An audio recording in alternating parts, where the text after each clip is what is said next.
Hello everyone. I'm the narrator, and I'm here to guide you through today's story. I know many of you use these videos to relax or fall asleep, so before we dive in, please take a moment to like this video and subscribe to the channel. Let me know in the comments where you're from and what time it is while you're watching this. Now get comfortable, take a deep breath, and let's begin. I remember that day so vividly because, from the very start, everything seemed to go wrong. I left work late, exhausted, and all I wanted was to get home as quickly as possible. With that in mind, I got into my car, determined to drive straight home without stopping anywhere. The traffic was heavy, and I could feel my frustration building with every passing minute. Then, out of the corner of my eye, I spotted a side road cutting through the forest. It looked like a shortcut, one that could save me precious time. I had never taken that route before, but my impatience got the better of me. I turned onto the narrow road and headed into the woods. As I drove, the paved asphalt gave way to a dirt path. The trees around me grew denser, their towering forms blotting out what little daylight remained. An uneasy feeling crept over me, but I pressed on, determined to make it home. After a few minutes, though, my car began to act up. The headlights flickered, and the engine sputtered as if it was struggling to stay alive. I pressed the gas pedal gently, and the car lurched forward before slowing again. I tried once more, but the engine let out a choking sound and then died completely. I turned the key to restart it, once, twice, but nothing happened. The engine clicked, but it refused to turn over. With a heavy sigh, I leaned back in my seat and looked around. All I could see were trees and shrubs, stretching endlessly in every direction. There were no houses, no other cars, no streetlights, just the encroaching shadows of the forest. As the sun dipped below the horizon, I pulled out my phone, only to find I had no signal. I shook it in frustration, as if that might somehow help, but of course it didn't. With no other option, I popped the hood to see if I could figure out what was wrong. Now, I'm no mechanic, but I did my best to check the battery cables and see if anything looked out of place. The engine smelled faintly of hot metal, and though I touched a few parts here and there, I had no tools and no clue what I was doing. Everything seemed fine, at least to my untrained eyes, but the car wouldn't start. Eventually, I gave up and leaned against the car, listening to the eerie silence around me. The only sound was the faint rustling of the wind through the trees. My heart was beating a little faster now, and I tried to think clearly. Maybe I could walk back to the main road. But I had driven so far, and night was already falling. The forest looked thick and uninviting, and the dirt road ahead vanished into darkness. The thought of walking alone through the woods made me uneasy. Reluctantly, I got back into the car, locked the doors, and rolled up the windows. I turned on the interior light, but I didn't want to drain the battery, so I quickly shut it off. Sitting there in the growing darkness, I felt an odd sense of vulnerability. I tried starting the engine one last time, but it was no use. The silence around me grew heavier, almost oppressive. Every sound became amplified, the creak of a branch, the whisper of leaves, even the sound of my own breathing. My heart pounded in my chest, and I told myself to stay calm. After all, it was just a breakdown. There was no one else out there, nothing to be afraid of. Or so I thought. Out of the corner of my eye, I saw something move. My gaze snapped to the windshield, but without the headlights, all I could make out were vague shapes in the darkness. Slowly, my eyes adjusted, and I scanned the tree line ahead. That's when I saw it, a figure standing between two trees. I squinted, focusing on that spot. There was definitely something, or someone, there. My hand trembled as I reached for the headlights and flipped them on. For a brief moment, the beams lit up the area, and I saw it clearly, the silhouette of a person, standing just behind a large tree trunk about 20 feet away. The figure had no distinct features, just the unmistakable outline of a human form. As the light hit it, the figure tilted its head to one side, almost as if it was studying me. My breath caught in my throat, and my hand darted to turn off the lights. The figure disappeared back into the darkness. I sat there, frozen, my chest tight with fear. Sweat trickled down my forehead as I held my breath, straining to hear any sound. My mind raced, trying to rationalize what I had seen. Maybe it was just my imagination. Right. I waited. Then I turned the lights back on. The figure was still there. This time, it stood in front of the tree trunk, staring at me, or so it seemed. I tried to make out its face, but I couldn't. Its head, it was blank. No eyes, no mouth, nothing. It resembled a man, but its face was a hollow oval. It wore dark, dull clothing, utterly featureless. The only things I could discern were its arms and legs. It didn't move closer, yet it didn't step back either. I turned the lights off again and just sat there, paralyzed.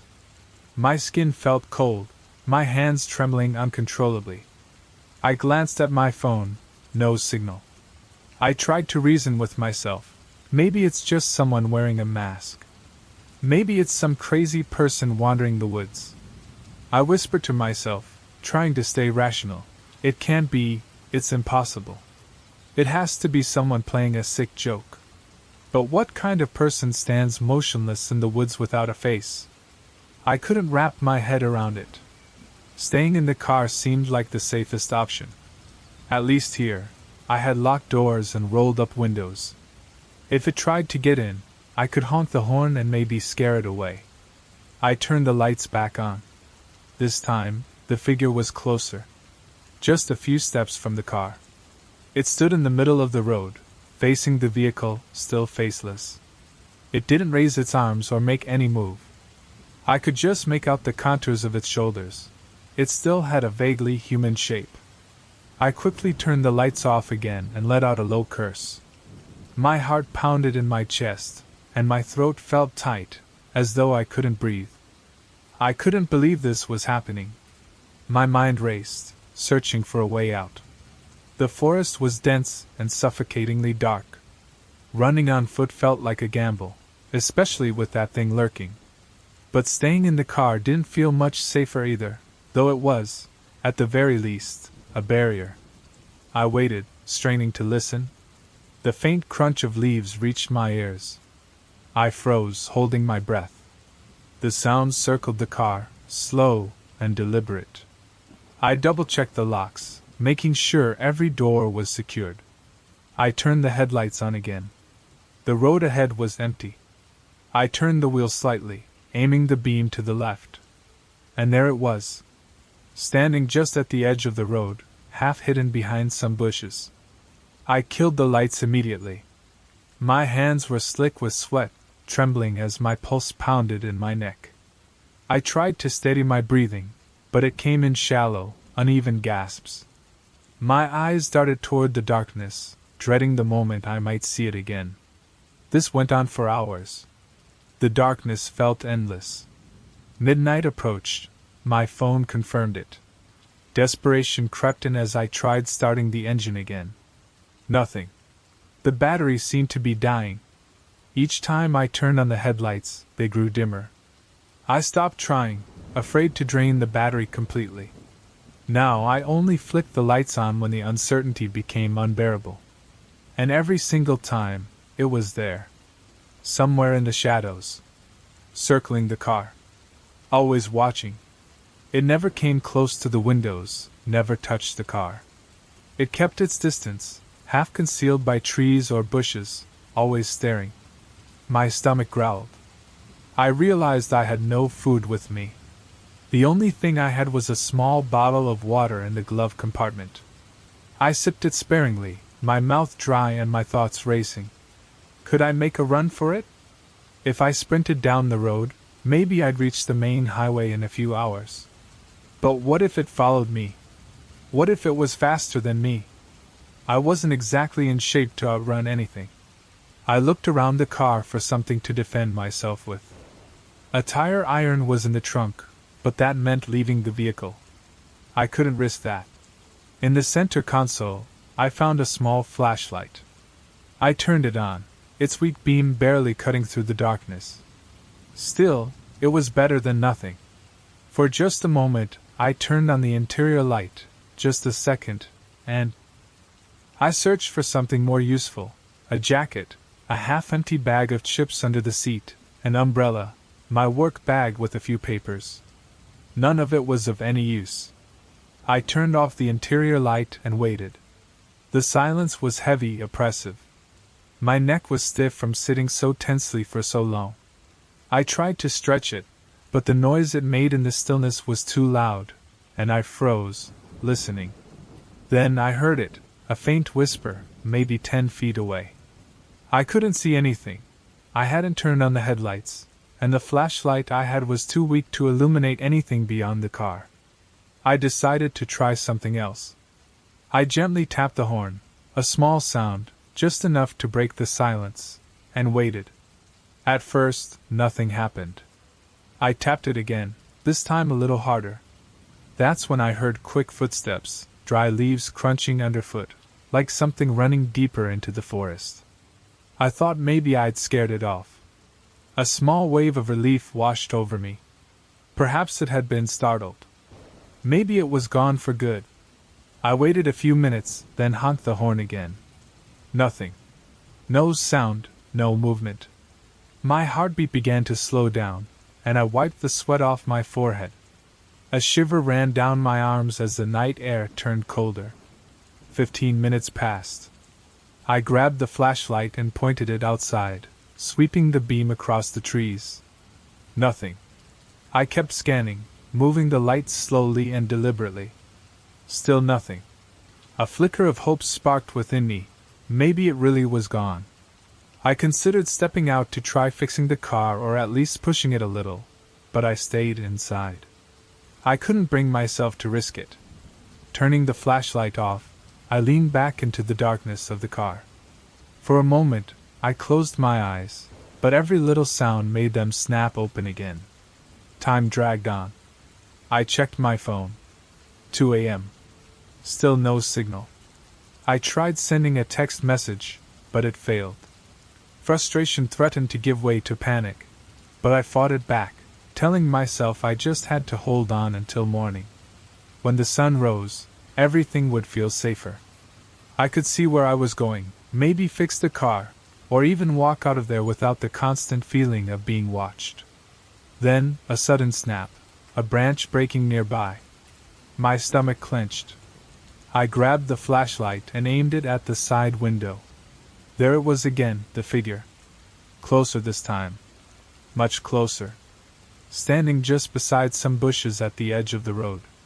I could see its form more clearly now in the dim light. It had a head, but no face. A torso, with unnaturally long arms hanging at its sides. It stood perfectly still, except for the way it tilted its head slightly to one side, as if studying me. My heart pounded so hard it felt like it might burst.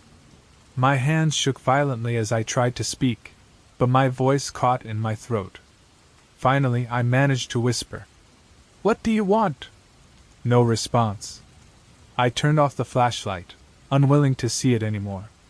I leaned my forehead against the steering wheel, trying to steady my breathing. The stale air in the car felt thick and suffocating. My clothes clung to me, damp with sweat. I wished, more than anything, to be anywhere else. I double-checked the door locks, pressing each one down again to be sure they were secure. Then I heard it, a faint sound, like the shuffle of a shoe against dirt, moving around to the front of the car. Slowly, I lifted my head and peered through the windshield. Without the headlights, I could barely make out anything, just the vague outlines of trees beyond the glass. I felt trapped.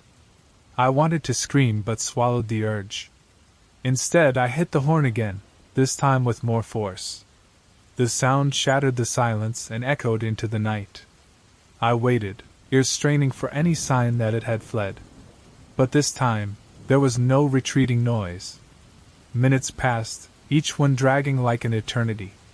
I sat there, listening, my pulse pounding in my ears, waiting for whatever would come next. And then I heard a faint sound on the roof, just one soft noise. My whole body tensed up. I aimed the flashlight upward, but from inside the car, I couldn't see the roof. I froze completely, holding my breath, listening. There were no other sounds. I tried not to panic, telling myself that staying inside the car was probably safer than venturing out. So I waited. Minutes felt like hours. I glanced at my watch. It was almost 4 a.m. The forest outside remained pitch black, but I could sense the first hints of dawn creeping closer. I just had to hold on a little longer. There were no more noises for a while. I started convincing myself that whatever it was might have left. Still, I couldn't relax. My eyes grew heavy, and every time my head nodded forward, the sudden jolt of waking would snap me back to alertness. Around 5 a.m., I noticed the sky starting to lighten. The trees were still dark, shadowy shapes, but I could make out more details now: the hood of the car, the faint outline of the side mirror, and the branches overhead. Carefully, I scanned my surroundings. I saw nothing, no figure, and heard no sounds. The silence felt less suffocating with the first traces of light in the sky. As the dawn grew brighter, I finally decided to take a chance. Slowly, I unlocked the door and stepped out, gripping the flashlight as if it were a weapon. My legs were stiff, my back ached, and I stood there, turning in every direction. Nothing. There was no one there.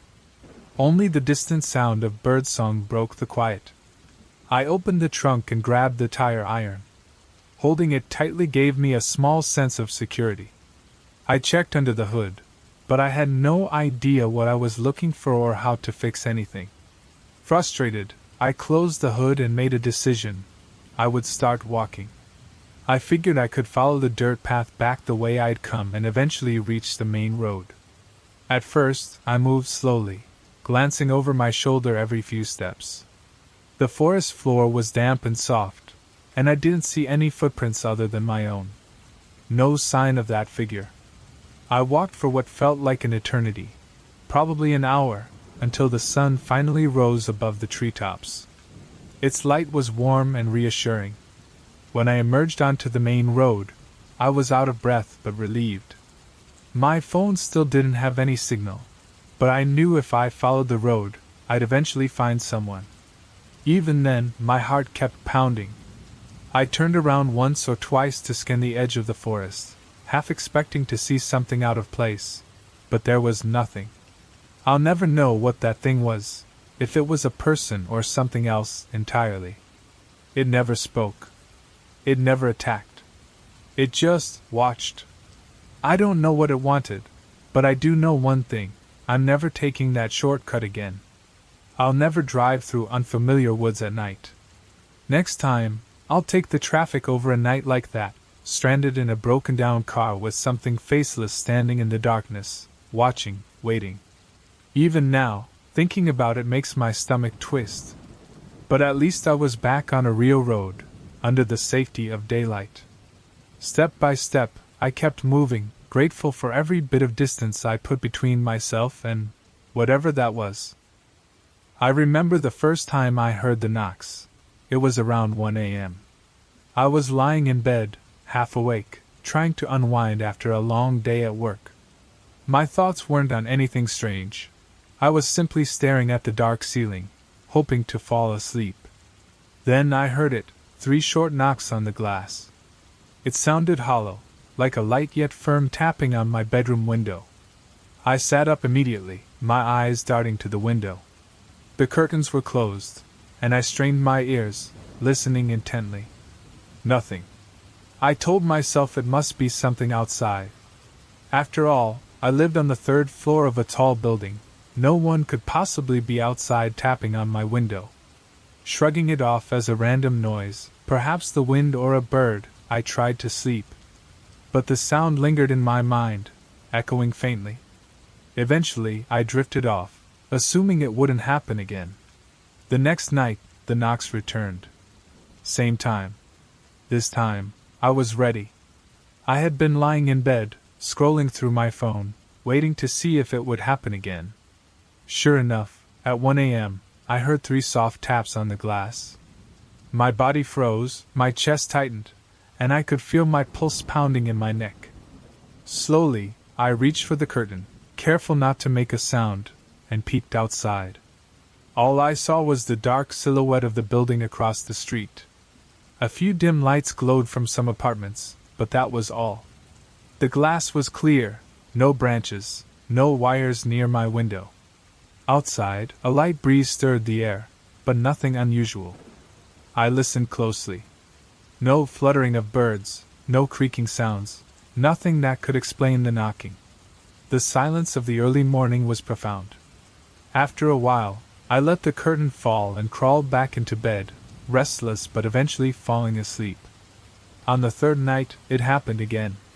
Same time. 3 soft but deliberate knocks on the glass. This time, I reacted instantly. The moment I heard the sound, I leapt out of bed and yanked the curtain aside. Pressing my face against the cold glass, I scanned the scene below. Nothing.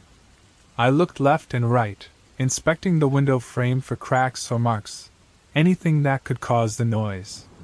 There was nothing. I stepped back, my arms rigid, the hair on them standing on end. Summoning my nerve, I opened the window and leaned out to look around. Below, the street was empty, just a few parked cars, dim street lights, and a silent sidewalk. No animals, no people, nothing. I glanced upward at the upper floors of the building, but there was nothing out of the ordinary there, either. After a minute, the cold air stinging my face, I closed the window and returned to bed. Sweat had started to bead under my arms despite the room being cool. That night, sleep didn't come easily. The next morning, determined to find an explanation, I went outside to inspect the area around the building. My bedroom window faced the street, but there was nothing nearby that could have caused the noise. No branches tall enough to reach the glass, no wires brushing against it, no balconies close enough to create the sound.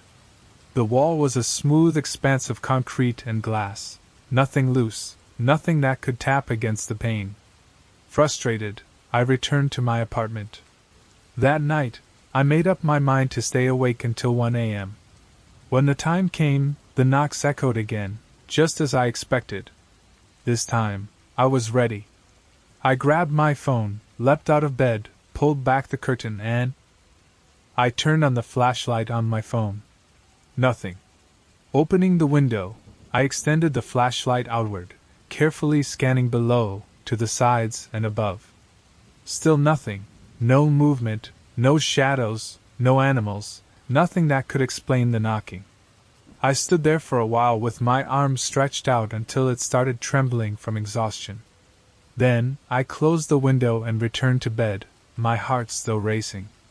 In the nights that followed, I tried all kinds of strategies to figure out what was happening.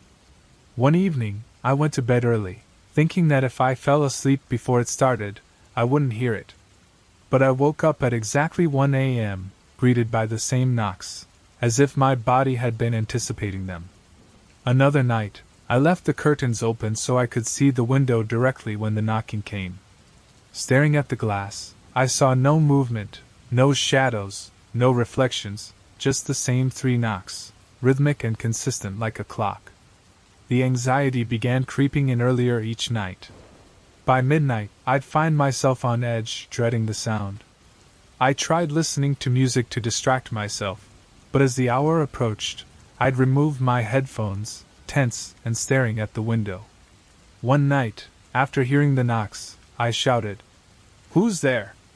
My voice felt small, swallowed by the silence of the room. There was no response. I knocked back 3 times with my knuckles, mimicking the pattern. Still nothing. I even tried tapping on the glass in the same rhythm I heard every night. I held my breath, listening closely. No reply. No echo. Not even a shift in the air. The street outside remained desolate and silent. The next day, I decided to speak to the building manager. I caught him in the lobby and explained everything. He listened with his arms crossed, a skeptical expression on his face. "I haven't had any complaints from other tenants," he said. It could be something in the heating system. Sometimes those noises travel through the walls. I shook my head.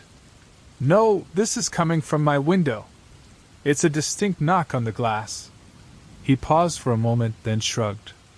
Well, if it keeps happening, I can come up one night to check it out.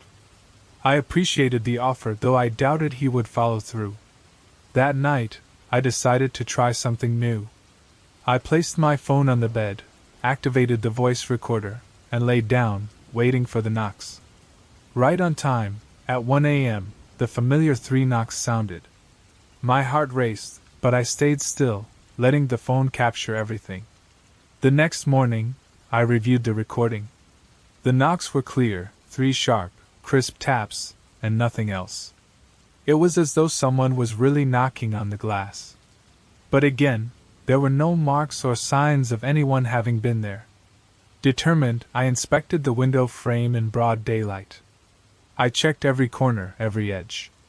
There were no cracks, no loose parts. I pressed against the glass from inside, trying to see if anything would shift or vibrate. Nothing. The frame was sturdy and solid. As the days passed, I noticed my anxiety worsening. Every night, I waited for the knocks, dreading their arrival. Every single night, without fail, they came. The knocks. I tried everything, closing the window tightly, leaving it slightly ajar, even throwing it wide open. Nothing made a difference. One night, I left the window cracked open, just a few centimeters. At exactly 1 a.m., the knocks returned, identical as ever. Startled, I leapt out of bed and checked the glass, which was still open. How could something knock against it? I examined the outer frame meticulously, running my hands over every edge. Smooth. There was nothing that could produce such a sound. I shut the window and sat back on my bed, my legs trembling. That's when the obsession began to take hold. Desperate to escape the torment, I spent one night in the living room, far from the bedroom. I left the door ajar, hoping to hear the sound from a distance. At exactly 1 a.m., the knocks rang out again, sharp and deliberate, as always. I bolted to the bedroom, threw on the lights, and yanked back the curtain. Nothing. I sat on the edge of the bed, pressing my palms to my eyes, trying to block the growing fear. The nights became something I dreaded. Each day, my anxiety mounted as the clock ticked closer to midnight. I even invited friends to witness the phenomenon, but schedules never aligned. One friend suggested I ignore it, but how could I? The knocks were too distinct, too real. Like the relentless ticking of some cursed clock, they never changed. Finally, I decided to record the event. I set up my phone's video camera, pointing it directly at the window. As the minutes crept by, I sat on edge, waiting for the inevitable. The next morning, I reviewed the footage. The knocks were clear in the audio, 3 sharp raps, but the video showed nothing. The window was motionless, reflecting only my dimly lit bedroom. The sound had no visible source. I felt like I was losing my mind. Determined to catch some evidence, I taped small pieces of paper to the outer window frame. My hope was that, if something touched the glass, the papers would shift or fall. Despite my mounting fear, I forced myself to lie down that night. At 1 a.m., the knocks came again, identical to every other night. The next morning, I checked the papers. They hadn't budged, not a single crease or displacement. The tension in my nights grew unbearable. Often, I stayed awake, waiting for the sound. Other times, I attempted to sleep on the living room couch. But even there, I could hear the faint knocks through the wall. I would rush to the bedroom, only to find nothing. Over time, I came to accept the futility of my efforts. No recording, no experiment, no investigation ever revealed the cause. The knocks continued like clockwork, yet they caused no damage. The glass remained intact, nothing was broken, and nothing entered my home. And still, they wouldn't leave me in peace. Every night, at exactly 1 a.m., the 3 knocks echoed through the silence, a constant reminder that something was out there. Something I didn't understand. Something I couldn't control. Months passed, and I learned to live with it. When the knocks come now, I don't even get up. I just close my eyes and let them fade into the night. Keep asking myself what's going to happen. I don't expect answers anymore. I've stopped trying to figure it out. It's just become a part of my life, routine, like anything else. But I can still remember those first few weeks so vividly. The cold sweat, the sleepless nights, the constant fear of not knowing what, or who, was tapping at my window. Even though I've grown used to it, every now and then I still wonder, what does that thing really want?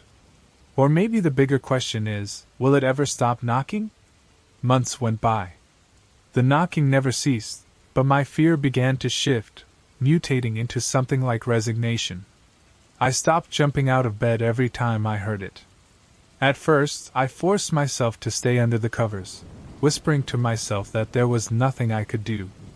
Over time, I taught myself to close my eyes and let the sound wash over me, like the wind or the rain. But some nights were different. Even when I ignored it, a strange unease lingered. There were nights I'd wake up drenched in sweat, my heart pounding, convinced that someone, or something, was standing in the corner of my room, silently watching me. But every time I flicked on the light, the room was empty.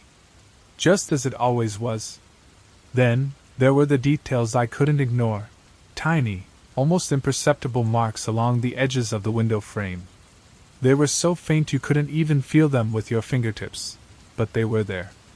I couldn't tell if they had always been there or if they were new, like traces of something brushing against the frame, vanishing before the morning came. I tried to block it out, to focus on my daily routine, convincing myself that the knocking didn't mean anything. It couldn't hurt me. It never had. The knocks continued, steady and unchanging. But one night something shifted. It was around 3 a.m., much later than the usual knocks. The room was completely silent, but something felt wrong. It wasn't the anxiety I'd grown used to. This was different, a prickling sensation, as if the very air was holding its breath. I glanced toward the window, and that's when I noticed it, the curtains. They were slightly open. My heart dropped. I was certain I'd closed them tightly before going to bed. With trembling legs, I rose from the bed and moved toward the window. Each step felt heavier than the last. I reached out, hesitated, and finally pushed the curtain aside. My breath caught in my throat. Reflected in the glass behind me was a shadow, a dark, faceless figure standing motionless in the farthest corner of my room. My skin crawled. For a moment, I was frozen. Then, instinct took over. I screamed and spun around, but the corner was empty. The entire room was just as it always had been. Frantic, I searched every inch of it, every shadow, every corner, but there was nothing. I turned back to the window and stared at the glass, desperate for answers. But now, the only reflection staring back at me was my own pale, frightened face. Sweat dripping down my face, I closed the curtains tightly and sat trembling on the edge of my bed. The knocking was never the same after that night. Though it continued at the same hour, it was different. From that point on, I always felt a presence in my room. I couldn't always see it, but I could feel it, a weight in the air, a shift in the atmosphere. Sometimes, I'd wake with the unsettling sensation that someone was standing at the foot of my bed. Other times, I'd dream of a shadowy figure behind me, watching through the glass, waiting for me to turn around. Over time, the knocks became less frequent. Days would pass without a sound. Then weeks. Eventually, I moved out of that apartment, convinced that I needed a fresh start somewhere far from that haunting window. But even in my new home, far removed from those memories, I sometimes wake at 1 a.m., bracing myself to hear 3 knocks on the glass. So far, I haven't heard them again. Yet, deep down, I'm still waiting. It was close to midnight when the intercom buzzed. I was lounging on the couch, flipping through TV channels in search of something that might lull me to sleep. The apartment was silent except for the faint hum of the television. I had turned off all the main lights, leaving only a small lamp glowing on the side table. A slight chill hung in the room, though I told myself it was just my imagination. The building was usually quiet at this hour. Outside, the street was dark and empty. I got up and walked to the intercom panel mounted on the wall near the kitchen. The old speaker crackled faintly as I pressed the button and said, "Hello?" There was a long hiss, then a man's voice answered, "Let me in." I didn't recognize the voice. Frowning, I moved to the small window overlooking the street. From there, I could see the building's front door and the intercom panel. The streetlight was dim, and a distant neon sign cast a faint glow, but I saw no one standing there. The entrance was empty, the sidewalk deserted.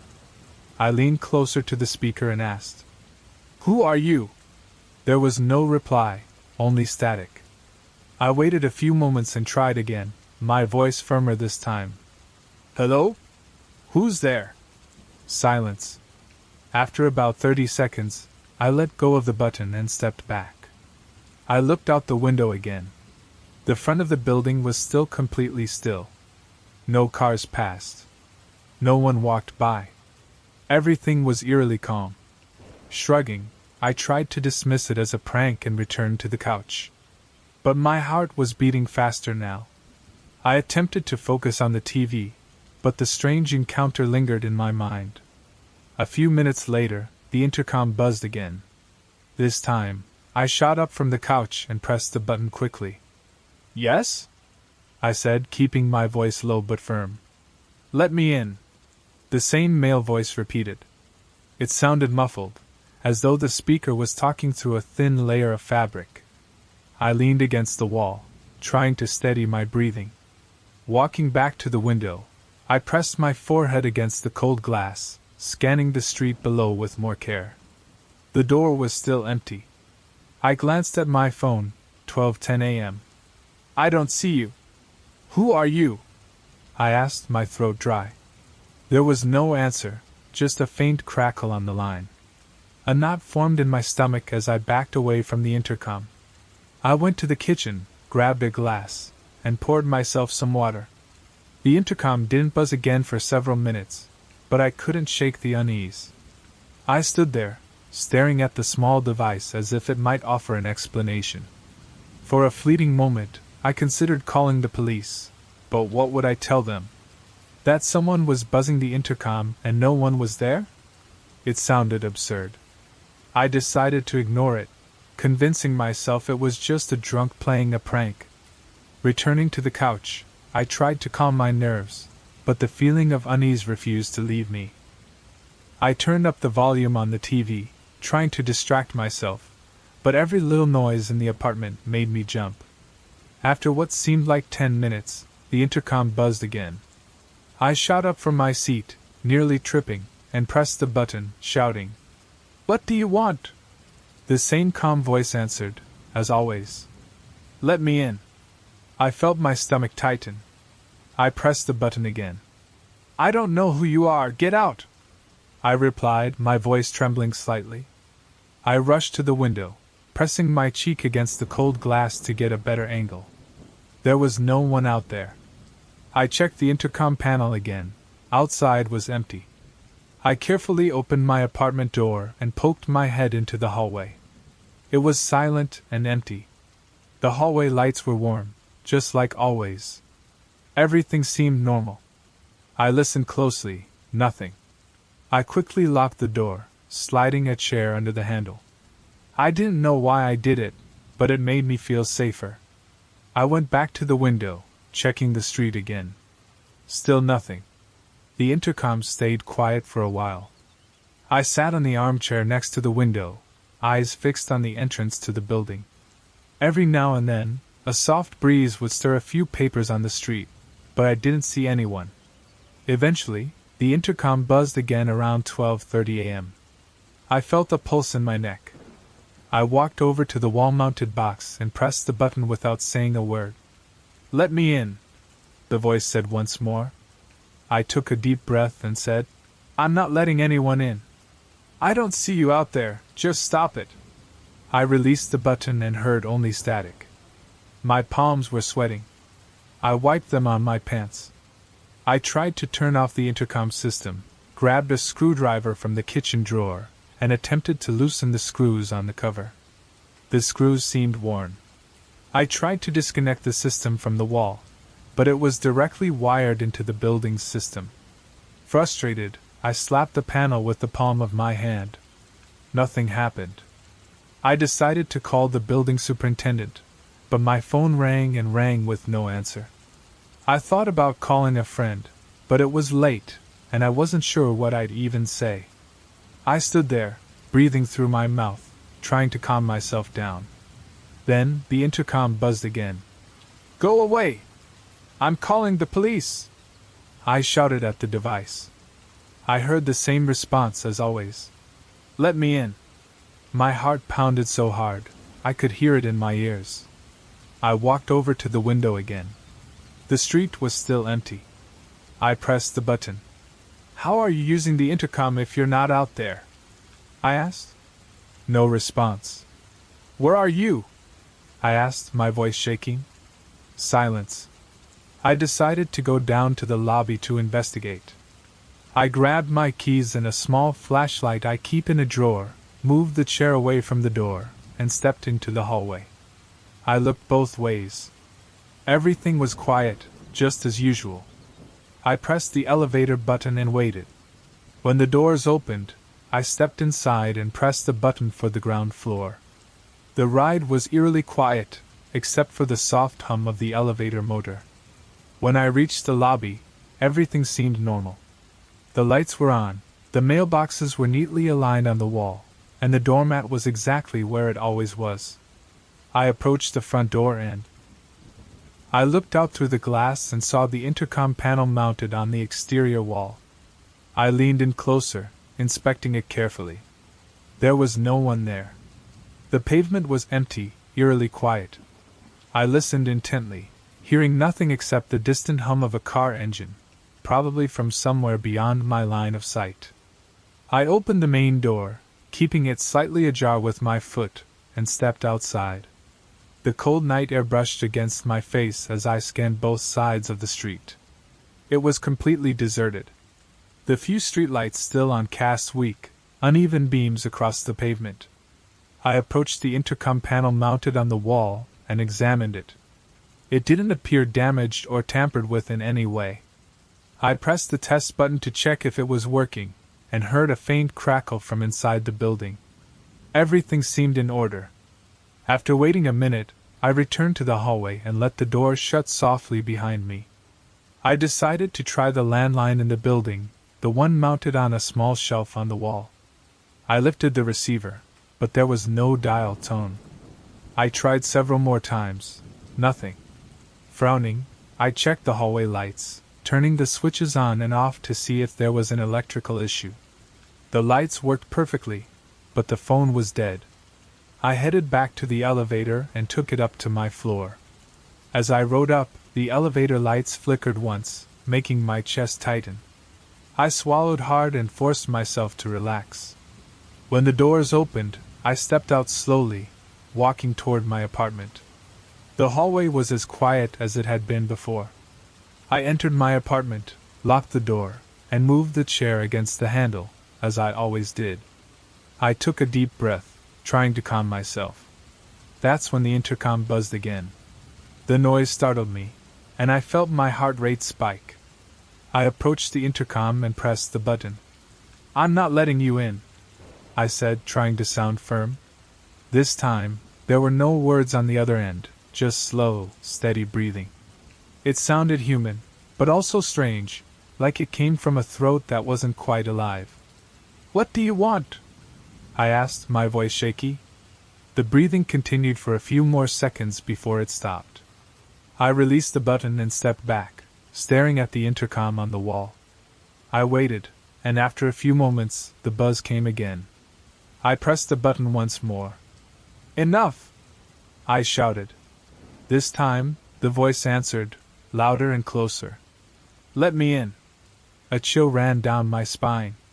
The words were so close, as if the person was standing just behind the wall. My body went rigid, and I could feel sweat trickling down my forehead. I didn't know what to do next. I moved away from the intercom, but every few minutes, it buzzed again and again. I sat on the couch, unable to focus on anything.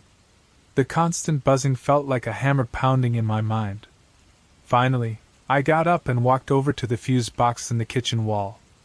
I opened it and turned off all the breakers, plunging my apartment into complete darkness. The refrigerator stopped humming, the lights went out, and the TV died. Yet the intercom buzzed again. I froze, unable to understand how it was working without power. My throat felt dry as I slowly approached the device, using the faint streetlight coming through the window to guide me. I pressed the button and spoke with a trembling voice. "There's no power. How are you still calling?" The same calm, almost mocking voice responded. "Let me in." I stepped back from the intercom, my heart pounding against my ribs. My legs were shaking, and I leaned against the wall, trying to think clearly. I couldn't make sense of what was happening. For hours, the intercom buzzed intermittently. Sometimes it would answer, but the voice always said the same thing. "Let me in." No explanation, no threat, no reasoning, just those words, over and over. By around 5 a.m., I realized it had stopped buzzing. The morning light began to seep through the window, and the apartment felt less oppressive. With the clarity of daylight, I sat by the window, staring at the empty street. I didn't hear anything more from the intercom that morning, but I didn't feel relieved either. I never learned who, or what, was on the other side. I remember it all started so strangely, just like any other quiet night. I had finished dinner and was sitting on the couch, scrolling through my phone while the background noise of the TV filled the apartment. There was nothing unusual in the air, no sense of unease. But then I heard a knock. It wasn't loud, more of a soft, dry thud, as if someone had gently tapped on the front door. At first, I didn't react. I lived alone, and my building was secure. No one could get in without an invitation or the proper keys. Maybe it was the wind, I thought. But then the knock came again, more insistent this time. A chill ran down my spine as I got up from the couch and walked toward the door. I peered through the peephole, and the hallway was empty, just like always. No one was standing in front of the door. I thought to myself that maybe a neighbor had knocked on the wrong door, and quickly left after realizing their mistake. Shaking my head, I returned to the sofa, letting the thought fade away. But just as I settled back in, another knock echoed, this time louder. My body tensed up. I stood up again, walking cautiously toward the door. I peered through the peephole once more, but the hallway was still empty. I turned the doorknob slowly and opened the door just enough to peer outside. The hallway was silent. I closed the door faster than I wanted to admit and locked it back up. My heart was racing, but I tried to convince myself it was something mundane, maybe a bored neighbor or even a child playing a prank. I tried to calm myself down, returned to the sofa, and turned on the TV, cranking up the volume. Then it happened again. This time, it wasn't a knock on the door. It sounded like something had fallen onto the balcony. I glanced toward the sliding glass doors that led to the balcony. I couldn't see much because the curtains were drawn, but I felt a knot tighten in my stomach. Probably just the wind, I told myself out loud, as if saying it would make the explanation seem more believable. I slowly approached, carefully pulling the curtains aside. What I saw made the hairs on the back of my neck stand up. The balcony was empty, nothing out of the ordinary, no fallen branches, no objects. But just as I turned to walk away, I heard it again, a soft knock, like someone tapping the glass with their knuckles. My body froze. I took a deep breath and slowly turned my head toward the window.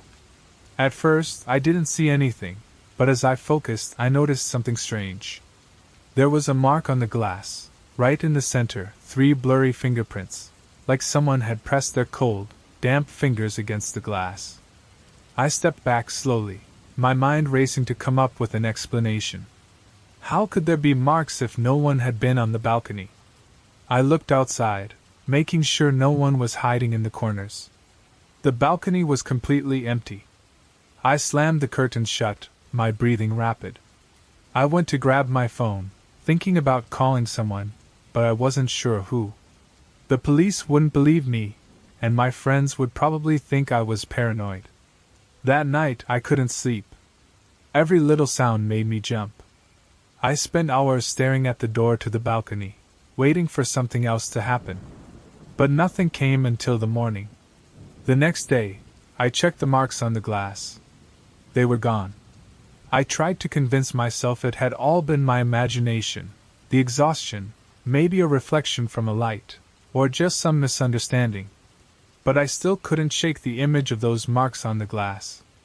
I stepped out onto the balcony to investigate more thoroughly.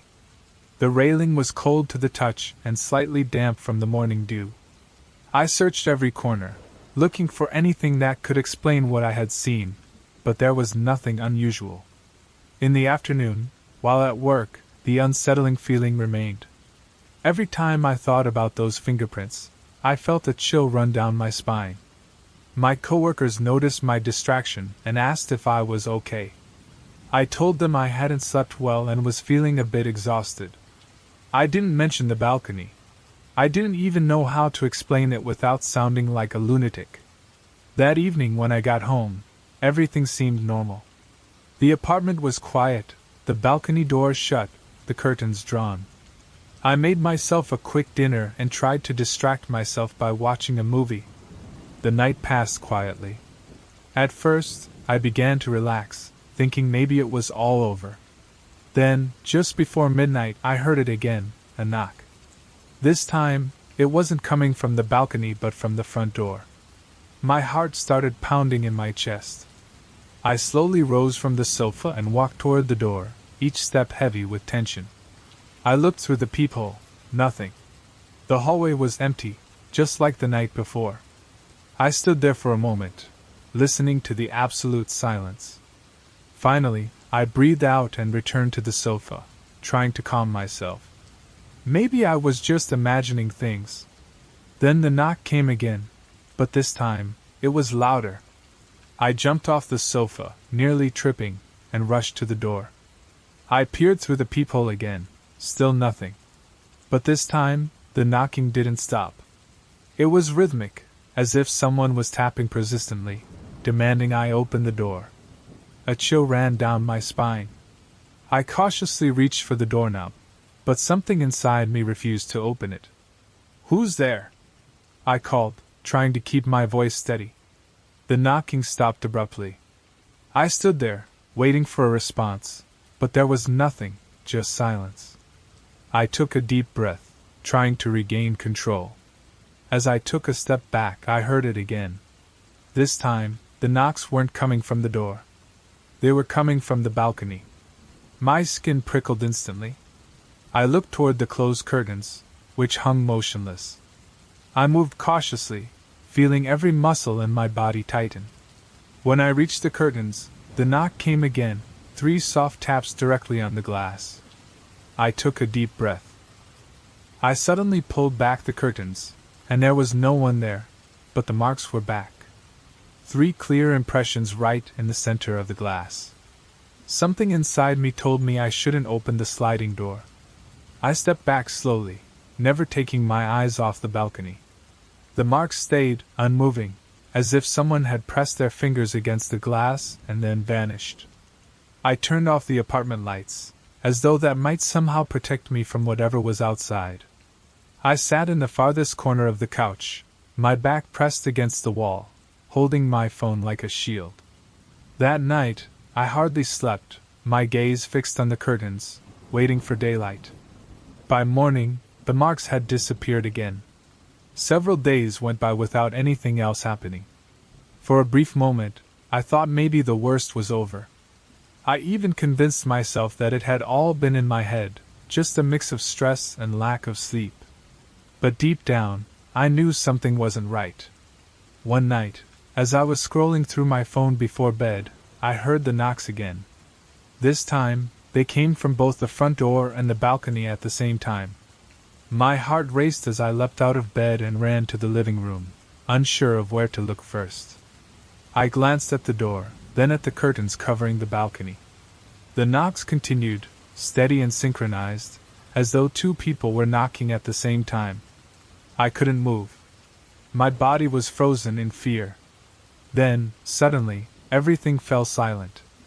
For a moment I thought it was over, but then I heard something new, a voice, whispering from the other side of the glass. "Let me in." My blood ran cold. The voice was low, almost a whisper, but clear. It came from the balcony. "Let me in." My body tensed like a drawn string. I couldn't move. I was trapped in the middle of the room, eyes fixed on the curtains that hid the glass door to the balcony. The voice didn't repeat its request, but I felt a presence behind those curtains, something waiting patiently. I tried to convince myself that there was nothing out there, that my mind was playing tricks on me. But then I heard another knock on the glass. It was loud, sharp, nothing like the light taps from before. This one resonated throughout the room, as though something was frustrated by my silence. I took a deep breath and gathered the little courage I had left. I walked cautiously toward the sliding door, my hand shaking as I reached for the curtain. I yanked it aside, but there was no one. The marks were there again, clearer than ever, as though a hand had pressed against the glass with force. The impressions were large, almost disproportionate, and seemed to leave a faint mist around them, as if cold was emanating from them. I stepped back slowly, a knot forming in my stomach. My back hit the wall, and I stood there, eyes locked on the balcony, unsure of what to do. Then something changed. The apartment lights flickered, and I felt a slight tremor in the air, like an invisible current had passed through the room. I looked around frantically, trying to find an explanation. The lights flickered again before going out completely, plunging the apartment into darkness. The only light now came from the street, weakly filtering through the balcony window. It was just enough to see the marks on the glass and something else, a shadow. It wasn't outside. It was inside, standing in the corner of the room. My eyes took a moment to adjust, but when they did, I saw it clearly. The figure was tall, thin, and pitch black, as if it absorbed all the light around it. It had no face, just a silhouette that seemed to be staring at me. I tried to move, but my body wouldn't respond. My legs were trembling, my pulse pounding in my ears. The figure took a step forward. "Let me in," it said. This time, the voice was not a whisper. It was deeper, more resonant, filling the entire room. I didn't know what to do. My mind went blank. Finally, in an act of pure desperation, I screamed, "No! Leave me alone!" The figure paused for a moment, the air heavy as though it were deciding what to do. Then, slowly, it began to retreat toward the balcony. Its form faded gradually, like it was dissolving into the darkness. When it disappeared completely, the apartment lights flickered back on, and everything was silent again. I walked toward the balcony door, still trembling, and looked outside. The glass was clean, with no marks, as if nothing had happened. I quickly closed the curtains and sat down on the couch, feeling exhausted and on the verge of tears. That was the last time I saw the figure. However, the knocks didn't stop. Every night, right before midnight, I hear them, 3 soft taps on the glass. I no longer get up to check. I stay in bed, under the covers, pretending they're not there. I don't know what that thing wanted or why it appeared on my balcony, but I know it's still out there, waiting. Although I haven't seen it again, every night I fear that the knocks will evolve into something more, something that, one day, won't just be a knock, but a way to break in. It's been weeks since I last saw that figure in my apartment. The knocks? I've learned to ignore them, or at least, that's what I tried to do. But the truth is, every night, as the clock ticked closer to midnight, my anxiety would return, stronger than ever. I never spoke about this to anyone. I feared they wouldn't believe me or would think I was losing my mind. However, I began noticing small changes in my life. I couldn't sleep properly. My days felt long, blurry, and that ever-present feeling of being watched never fully went away. One night, something different happened. The knocks didn't come at midnight like I'd expected. Instead, everything was eerily silent at first. For a brief moment, I felt relieved, thinking that maybe it had finally gone away. But the relief didn't last long. At 3 a.m., I was woken by a new sound, no knocks this time, but a soft, steady whisper. It was as if someone were standing just on the other side of my door. "Let me in," the voice repeated over and over, soft but insistent. I couldn't move. I lay there, staring at the door, my body trembling. The voice didn't stop, and with every repetition, the air in the room grew heavier. Finally, I gathered the little courage I had left and got out of bed. I walked slowly toward the door, every muscle in my body tense. I pressed my ear to the wood, trying to hear better. The whisper stopped. I took a step back, feeling that something was wrong.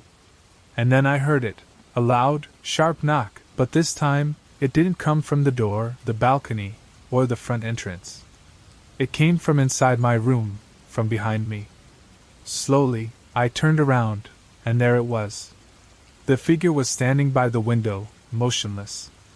This time, it wasn't a blurry shadow. Its form was clear, solid, yet still faceless. The street light barely illuminated it, but there was no doubt it was there. "Let me in," the voice repeated, but this time, it didn't come from the figure. It seemed to echo throughout the room, as though it was coming from all directions at once. Without thinking, I ran out of the apartment, leaving the lights on and the door wide open. I rushed down the stairs as quickly as I could, not stopping until I was outside the building. That was the last time I was in that place. I never went back to my apartment. I left everything behind, returning only days later with a friend to collect a few essentials. Since then, I've tried to move on. I moved to a new city, into a newer, brighter building with no balconies or large windows. But some nights, just before midnight, I think I hear 3 soft, rhythmic knocks on some nearby wall or window. I still don't know what that figure was or what it wanted, but I've learned something important. No matter how much you try to ignore fear, sometimes, it just doesn't go away. I remember the first time I noticed something strange in my reflection. It was 2 weeks ago, late at night. I had just finished brushing my teeth. The bathroom was silent, lit by a cold, bright light. I leaned over the sink to spit out the toothpaste and rinse my mouth. When I looked up, I saw my face in the mirror. At first, everything seemed normal. But then I'm sure I saw myself blink first, a split second before my reflection did. It was so subtle, I thought I might be imagining things. I told myself it was probably just exhaustion, but I didn't give it much thought at the time. I went to bed, trying not to dwell on it. But now, I know that was the first sign. The next morning, I went back to the bathroom. I turned on the light, still groggy from sleep, but decided to observe the mirror more carefully. This time, my reflection seemed normal. I raised my left hand, and my reflection raised its right hand, just as it should. Everything seemed fine. I stepped closer, inspecting my face, eyes a little red from lack of sleep, skin pale. Everything matched. I tilted my head slightly to the left, then to the right. My reflection mirrored me perfectly, nothing unusual. I left the bathroom, relieved, but just 2 days later, it happened again. This time, I was standing in front of the full-length mirror in my bedroom, the one I used to check my clothes before leaving. My reflection seemed fine at first, but then, just for a split second, it hesitated, as if it raised its hand a fraction of a second later than I did. It was almost imperceptible, but I saw it. I stood frozen, staring at the mirror. The reflection looked normal again, but I was certain I had seen a delay. I rubbed my eyes, shook my head, and looked again. Everything seemed synchronized once more. I told myself it must be my imagination or my tired brain playing tricks on me, but it didn't end there. A few days later, while shaving, something else happened. I was standing in front of the bathroom mirror, shaving cream on my face, moving the razor slowly. My reflection followed my every move perfectly as I carefully shaved. I wiped the razor clean in the water of the sink, but when I looked back at my reflection, it didn't move.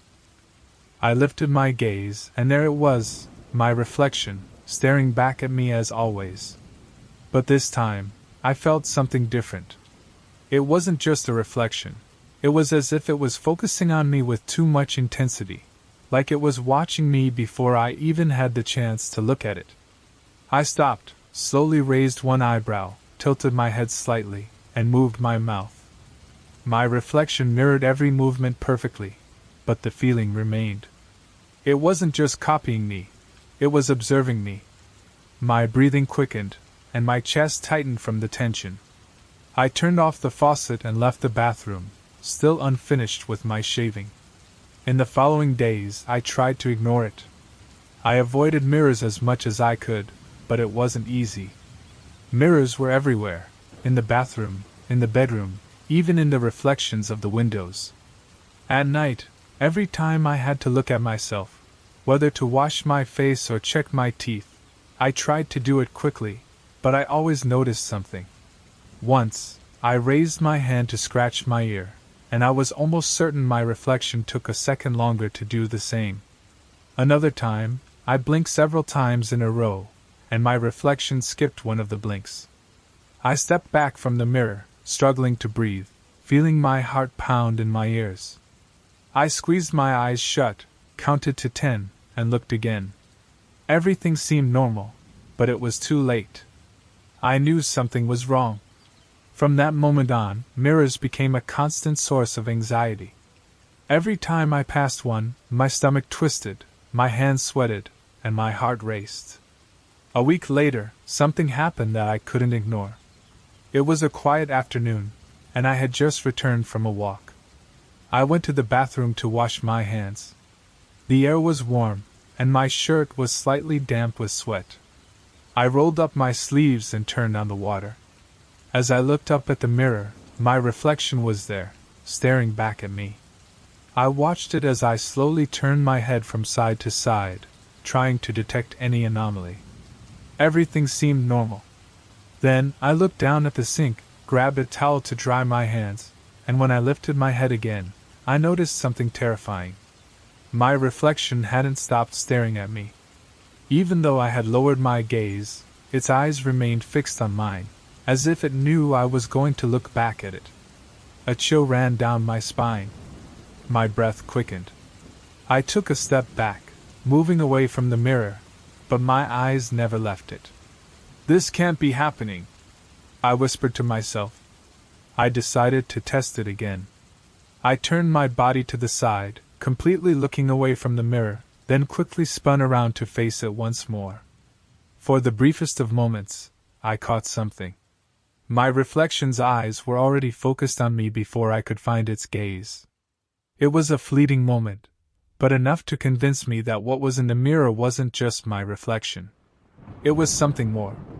I stepped back toward the bathroom door, feeling the tension building in my shoulders and neck. My chest was tight. I left quickly, closing the door behind me. That night, I couldn't sleep. Every time I closed my eyes, I saw those eyes reflected, that unblinking gaze. Even though there were no mirrors in my room, it felt as if something was still watching me. The next day, I made a decision.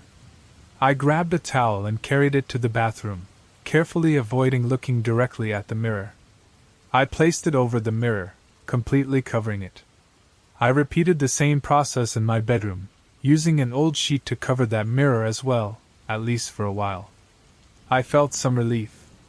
If I couldn't see my reflection, I wouldn't have to face the feeling that it was watching me.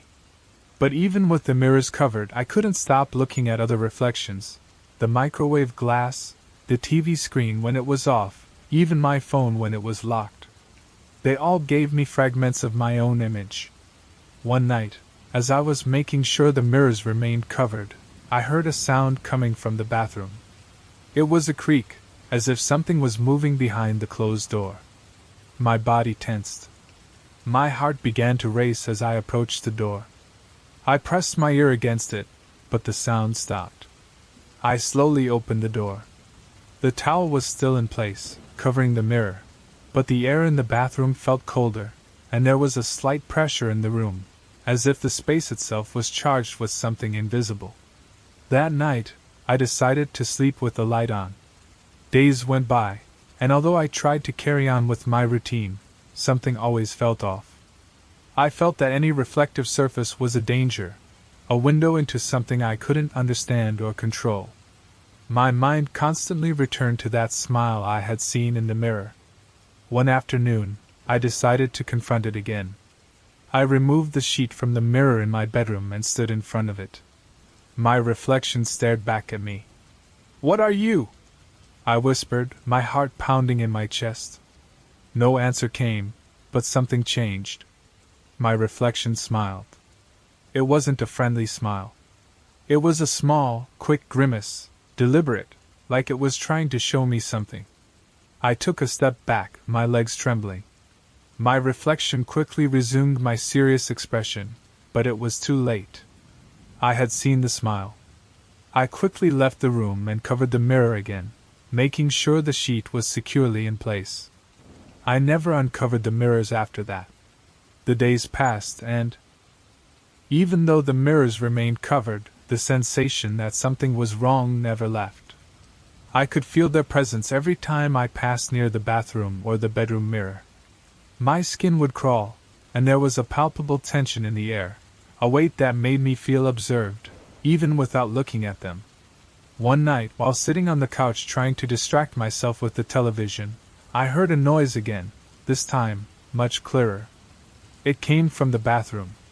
It was a soft thud, as if something had brushed against the glass behind the towel covering the mirror. My body tensed up.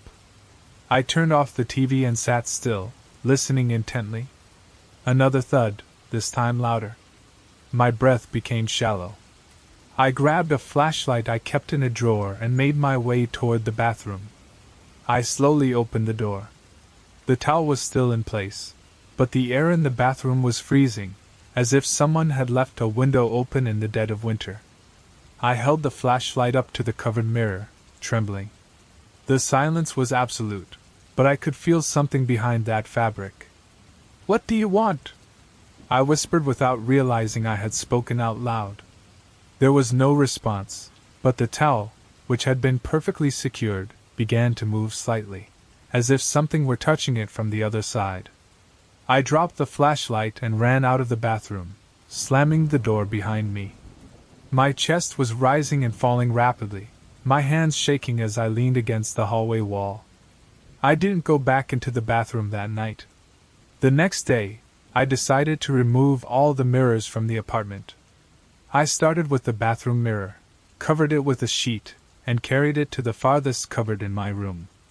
Then I did the same with the large mirror in the bedroom. I even avoided my reflection in the microwave screen, turning off the kitchen lights completely so it wouldn't shine. For a few days, I felt slightly calmer, not having any mirrors in sight. I could move through the apartment without feeling like something, or someone, was constantly watching me. But then, the dreams started. In the first dream, I saw myself standing in front of a mirror I didn't recognize. It was tall, with a dark wooden frame, and it was in a room that wasn't mine. My reflection stared back at me, but its eyes were different. They were darker, as if something was behind them, something waiting. In the dream, I tried to step away, but my reflection didn't. It stayed there, motionless, with a small, deliberate smile on its face. I wanted to scream, but no sound came out. Then, my reflection slowly raised a hand and touched the glass from the other side. I woke up suddenly, drenched in sweat, my heart pounding like a drum. After that, the dreams became more frequent. Every night, I dreamed of different mirrors in unfamiliar places. In each one, my reflection seemed less and less like me, Its smile grew wider, its movements more independent. Sometimes I would see it move, even when I was completely still. The dream that crossed the line came a week later. I was standing in front of the bathroom mirror, the same one I had hidden in the cupboard. This time, my reflection stepped forward, as if trying to come out of the glass. When I woke up that night, it wasn't just fear I felt. It was a cold, terrifying certainty. Whatever was in the mirror wanted something from me. The feeling of being watched returned, even though there were no mirrors left in my apartment. Even during the day, it felt like something was behind me, following every movement. I started avoiding any reflective surface, not just mirrors, but the screen of my phone, the glass windows, even the water in the sink made me feel uneasy. One afternoon, while cleaning the kitchen, I noticed something strange on the darkened screen of my phone. My reflection was there, but something was wrong with its eyes. I stared at it, trying to convince myself it was just my imagination, until I saw that smile again. I threw my phone on the floor, stomping on it with my foot. That night, I stayed in bed with all the lights on, avoiding any place where I might see my reflection. I thought about leaving the apartment, but something told me it didn't matter where I went, I couldn't escape.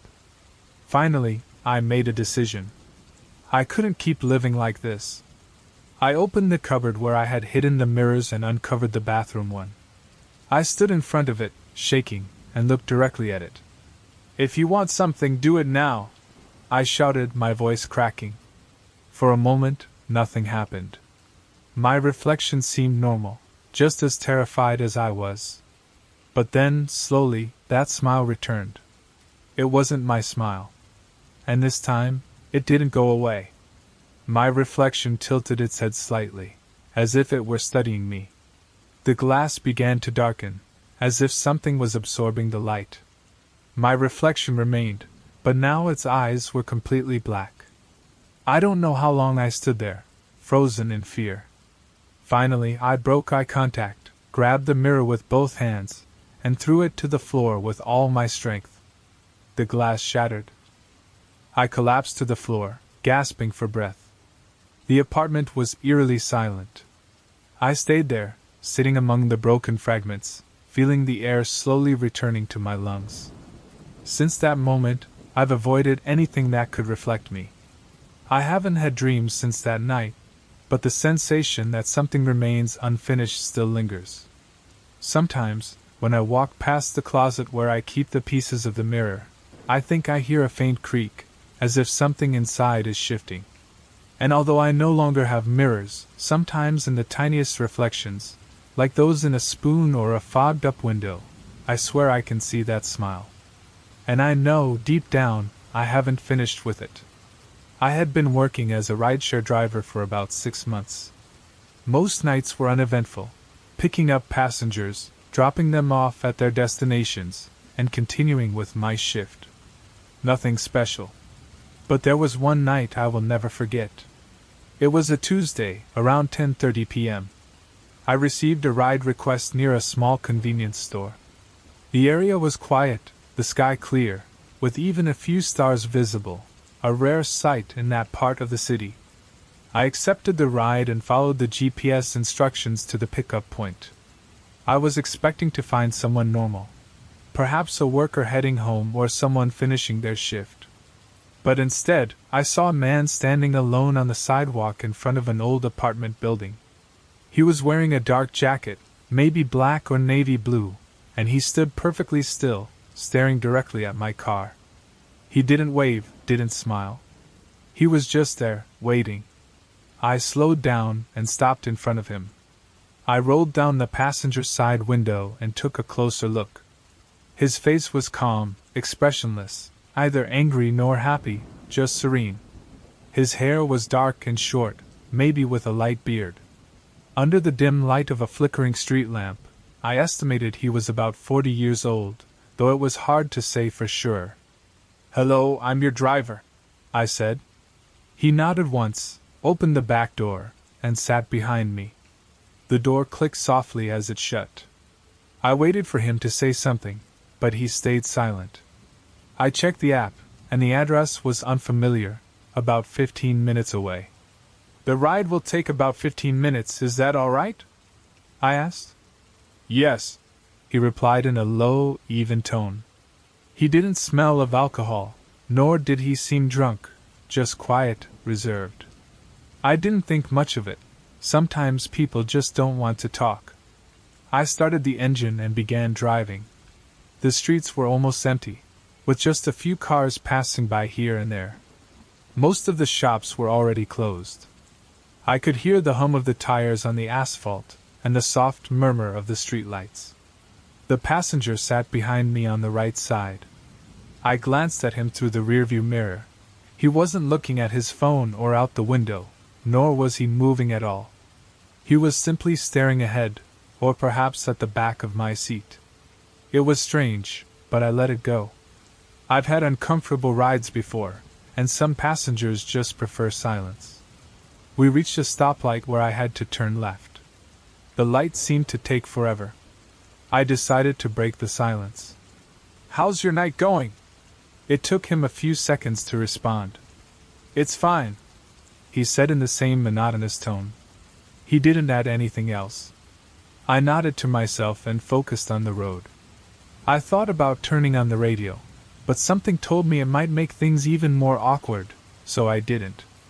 We kept driving, and I noticed the GPS route was taking us into an older part of the city. The streets were narrower, with less lighting and older buildings. I had driven through that area before, but not often. I knew there were some old houses, abandoned lots, and as we were about 10 minutes away from the destination, we passed an old gas station. The sign was broken, and the place seemed to have been closed for years. Outside there was a payphone, but the receiver was missing. The man in the back seat didn't say a word. As we got closer to the destination, the number of streetlights decreased. The area ahead of us was dark, except for a few dim lights near what appeared to be old public buildings. My headlights illuminated a metal fence and some overgrown trees behind it. That's when I realized what it was, a cemetery. The GPS indicated a small street next to the cemetery. I felt a slight discomfort but tried not to show it. People live near cemeteries all the time. Maybe he was the caretaker or something. I turned down a narrow lane that bordered the fence and stopped where the GPS instructed. I put the car in park and looked toward the cemetery. There was a large iron gate, half open. From my seat, I could see old gravestones and some statues, but there were no lights inside, just darkness. The air felt colder. I looked in the rearview mirror and said, "We've arrived." I turned my head a bit. "Sir?" I asked, but there was no response. I couldn't see his face clearly from that angle. Reaching for the interior light, I switched it on. I glanced back at the seat. It was empty.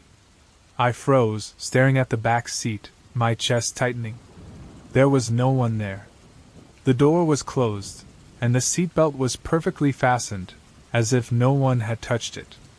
I blinked several times, trying to process what I was seeing.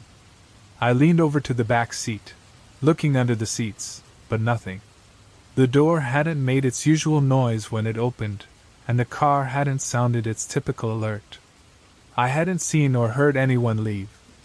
I sat back in my seat, feeling the sweat accumulate in my palms. I looked out the window toward the cemetery. There were only gravestones and dark trees. The air was completely still, and all I could hear was the faint hum of a distant streetlight. I decided to get out of the car. I slowly opened the door and stepped outside, scanning my surroundings. The ground was covered with dry leaves and small stones, just loud enough to have made a noise if anyone had walked on them. But there were no signs of movement, no footprints, nothing. I walked closer to the cemetery gate. The hinge creaked faintly when a soft breeze moved it. I squinted, trying to see inside. All I could make out were tilted gravestones and a narrow path covered in leaves. "Hello?" I called out, my voice trembling, though I knew I wouldn't get an answer. The silence was absolute. Not even the usual distant sounds of the city seemed to reach here. I took a step back toward the car, glancing around one last time. The street was deserted. No houses, no lights, just the cemetery fence and a few trees across the road. Everything seemed frozen in time. I quickly got back in the car and shut the door, locking it. Sitting there with my hands on the steering wheel, I tried to rationalize. Maybe he was never there, I thought, even though I knew that made no sense. I had seen him. I had heard him speak twice. I had seen his face in the rearview mirror. How could he just disappear? I started the car, turning off the interior light, and slowly backed out of the narrow lane. I drove back to the main road. As I drove, I couldn't help but glance at the rearview mirror, expecting, even fearing, that he would reappear. My heart kept racing. When I reached a brighter street, I stopped at an empty parking lot, turned off the engine, and checked the app. The ride was marked as complete. The passenger's name was common, generic, with no profile picture. I looked at the pickup address. It was real, a building I remembered seeing before. I sat there for several minutes, running through every detail in my mind. I remembered the moment I picked him up, the way he opened the door and sat down, his calm yet cold voice, his unwavering gaze. Everything had been real, but also impossible. Eventually, I started the car again and drove to a nearby gas station. I parked under the bright lights and got out. I needed to breathe, to be somewhere that felt safer. I walked into the store and bought a soda. The clerk behind the counter gave me a slight nod, and I returned the gesture, trying to act as though everything was normal. When I stepped outside, I leaned against the car, sipping slowly, letting the cold of the drink calm my mind. I watched the other cars at the pumps, people coming in and out of the store. It was comforting to see other people, to see normal life continuing. But in my mind, I kept seeing that cemetery gate, that figure I had picked up, and now wasn't there. I got back in the car, ready to continue my shift. I needed something normal to get rid of that feeling. About 20 minutes later, I picked up a middle-aged woman, headed from a restaurant to her apartment. She talked about the weather, about how tired she was from work. I replied politely, pretending everything was fine. The trip went without incident, and I dropped her off at her destination. It was a relief to have a normal passenger, someone to talk to, someone who didn't disappear into thin air. However, even after completing a few more trips, I couldn't shake that feeling. The image of the empty back seat, the cemetery gate, the man with his unblinking stare, stayed with me. When I finished my shift at 2 a.m., I headed home. I parked near my building and checked my surroundings. And let's make sure, close to that cemetery. I ignored it. I will never again accept passengers who make me feel that same unsettling sensation. I've never told this story to anyone. Who would believe me? All I know is that I picked up a man, I drove him to the cemetery, and by the time we got there, he was no longer breathing. I took a deep breath, trying to calm myself, and glanced toward the open room behind me. From the doorway, I could see the tilted mirror on the wall. For a split second, I thought I saw movement inside the glass. Something dark, humanoid in shape, seemed to slide right behind my reflection in the mirror. Without thinking twice, I slammed the door shut, the sound echoing down the empty hallway. Dawn was beginning to tint the sky gray when I arrived at the parking lot. My hands were trembling as I pulled the keys from my pocket, struggling to find the right one to start the car. Finally, I managed to open the door and collapsed into the driver's seat. I turned on the engine, my eyes jumping from one rearview mirror to the other, expecting something. The air inside the car was charged, like something invisible had climbed in with me. I looked into the central rearview mirror. At first, I saw my pale, haggard face, but for a fraction of a second, something changed. My eyes in the reflection looked hollow, empty. There was something inhuman about them, as if they no longer belonged to me. I let out a strangled scream and slammed the mirror up toward the roof of the car. I couldn't bear to keep looking at it. I drove aimlessly for hours, distancing myself from the motel as far as I could, but the unease still lingered. The feeling that something had followed me, that somehow, the mirror or whatever inhabited it hadn't stayed behind. Despite everything, things never returned to normal. Even in the safety of a new place, every time I passed by a mirror or any reflective surface, my reflection seemed strange. Sometimes, I noticed a misplaced blink, a movement at the corner of my eye, like something was lurking in the shadows of my reflections. At night, I'd wake up with the sensation of being watched, and when I looked out the window, the glass showed something more than my reflection. Something deformed, something smiling. And the worst part was, deep down, I knew I wasn't just imagining things. Something had attached itself to me, something that couldn't be exorcised. Because no matter where I went, every reflection reminded me I wasn't alone. It was a chaotic jumble of images, voices, and sensations that I couldn't comprehend. I saw myself in different places, different lives. Sometimes I was happy, other times I was alone and scared. When I finally woke up, I was back in my apartment. The dark door had disappeared, and everything seemed normal. But something was wrong. Every time I looked into the mirror, I noticed something strange. My reflection was mine, but not entirely. There was a shine in its eyes, a smile that didn't match mine. And sometimes, when I quickly turned my head, I'd see a shadow moving behind me, just for an instant. The journey had ended, but something had come back with me. Something that would never leave. There was something strange about my neighbor. I moved into the building 3 months ago. It's a small place, only 6 apartments across 2 floors. I chose it because it was quiet, and I didn't need more space. My days are simple: work, cook, sleep. But in all that time, I had never seen the man who lived in the apartment across from mine. At first, I thought maybe our schedules didn't align. Maybe he worked nights or traveled a lot. But even after weeks of living there, I never saw any trace of him. His apartment door never opened.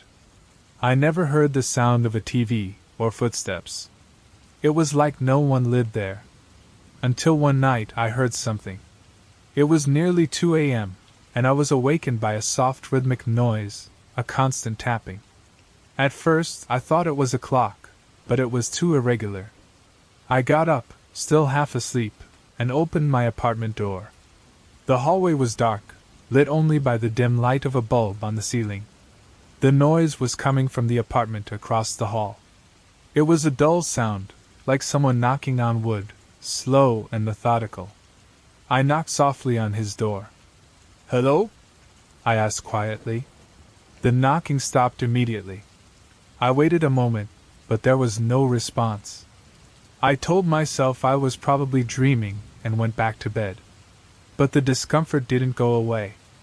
The next morning, I went downstairs to the building's lobby and found the building manager, an older woman named Clara. "Do you know anything about the neighbor in 4B?" I asked. While she checked the mailboxes, Clara frowned. "4B? Oh, yes, Mr. Valdez. He's very quiet. I hardly see him, but he always pays his rent on time." I explained about the noise, and she just shrugged. "Maybe he was fixing something. It's strange, but I don't think it's a problem." That night, the knocking came again.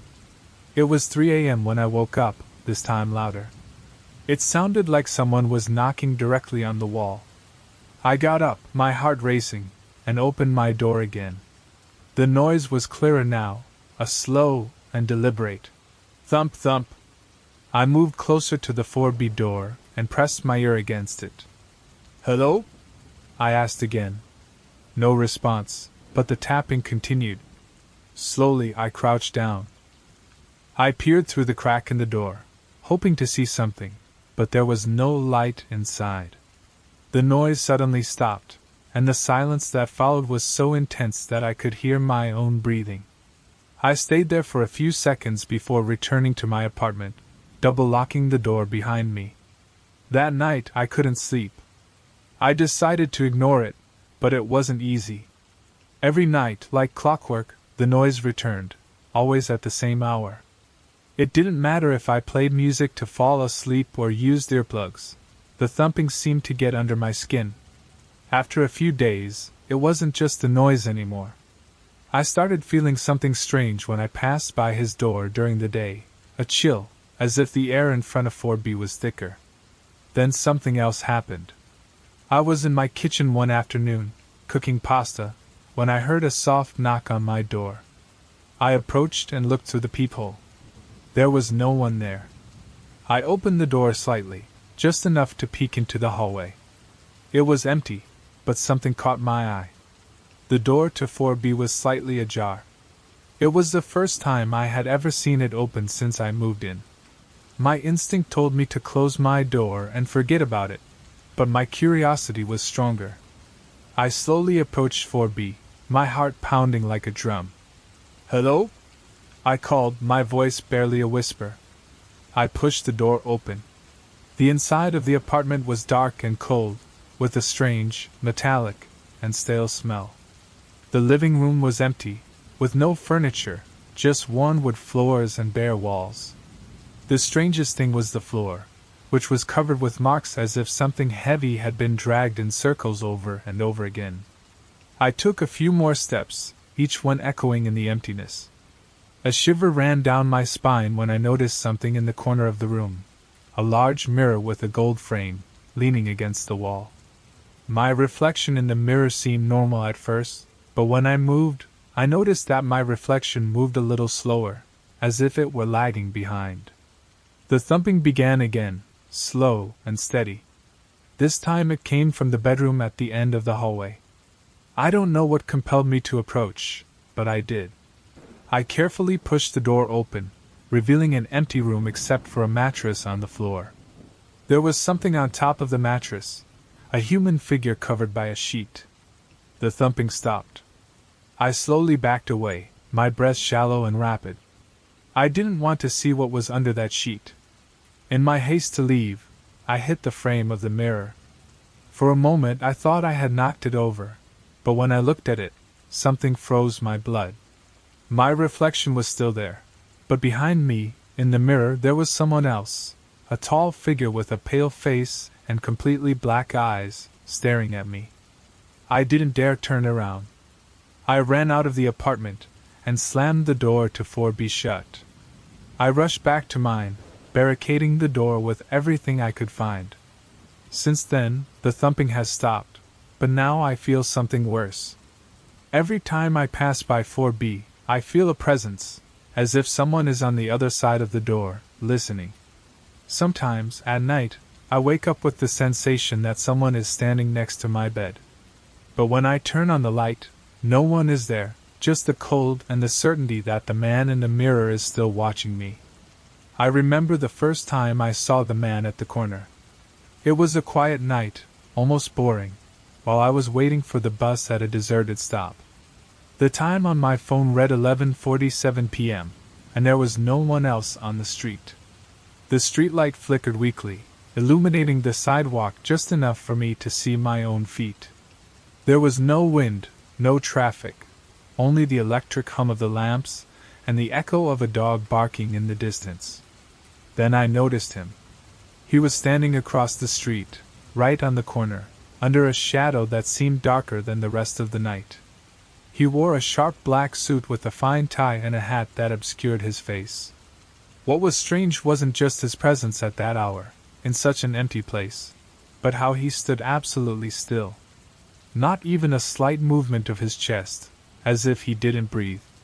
He looked like a statue, one that shouldn't be there. I tried not to look directly at him, but something inside me urged me to watch.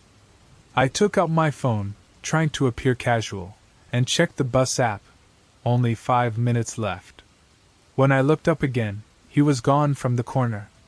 That night, as I tried to sleep, I couldn't stop thinking about him. Who stands completely still on a corner at that hour of the night? Even stranger, how did he disappear without me noticing? I told myself he was probably just a weird guy walking home, or maybe someone waiting for someone else. But something didn't add up. The next few days passed without incident, and I went back to my routine. I forgot about that figure, and life went on until a week later, when I saw him again. This time, he was outside my office. It was around 8 p.m. and I was descending the stairs to the parking lot from the building's glass entrance when I saw him standing next to a lamppost. His black suit, tie, hat, everything was the same, that unnerving stillness.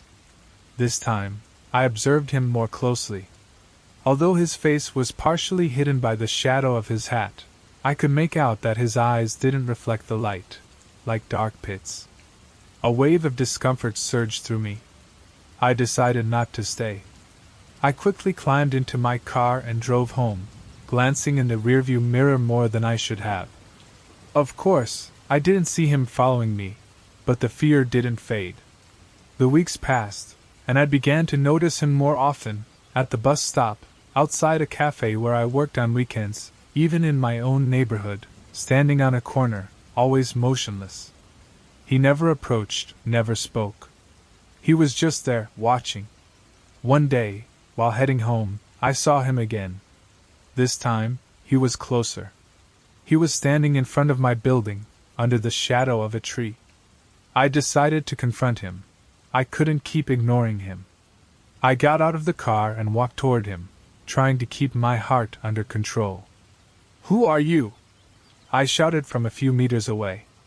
He didn't respond. I stopped, too afraid to get any closer. I felt the air around him was colder, as if his presence was sucking the warmth out of the night.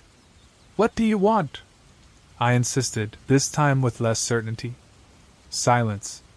Suddenly he moved his head, just a slight turn in my direction. His eyes, if he even had eyes, flared for a brief moment with something that wasn't human. Fear gripped me, and I backed away toward my building, slamming the door behind me. I looked out the window, expecting to see him still there, but he was gone. That night, I dreamed of him for the first time. In my dream, he was sitting in my living room, perfectly upright in one of my chairs. His hat rested in his lap, and his face was pale, with sharp features and completely black eyes. He didn't speak, but somehow, I knew what he wanted. A feeling of utter unease washed over me, as if everything in my life was slipping out of my control. When I woke up, I was drenched in sweat, my throat dry. I had a knot in my stomach that wouldn't go away for hours. The encounters with the man on the corner became more frequent. Now I saw him almost everywhere, at the store, at the gas station, even in the reflections of windows as I drove by. It didn't matter where I went or what I did, he was always there. The most terrifying thing was how others seemed to not notice him. Once, while I was in line at a cafe, I saw him standing just inside the entrance, motionless as always. "Can you believe this heat?" I said to the barista, nodding toward him. The barista looked at me, confused. "What are you talking about?" I quickly turned my head toward the entrance, but the man was already gone. One night, the feeling of being watched became unbearable. I was sitting in my living room when I saw him clearly standing on the sidewalk across the street. I decided I couldn't take it anymore. I grabbed a flashlight and went outside to confront him. The man didn't move as I approached. "What do you want from me?" I yelled, my voice cracking for the first time. Something in his face changed. His usually expressionless face formed a faint smile. "You already know," he said, his voice resonating in my mind more than in the air. A chill ran down my spine. "What does that mean?" I asked, but he didn't answer. Instead, he took a step back, fading into the darkness as if he had never been there.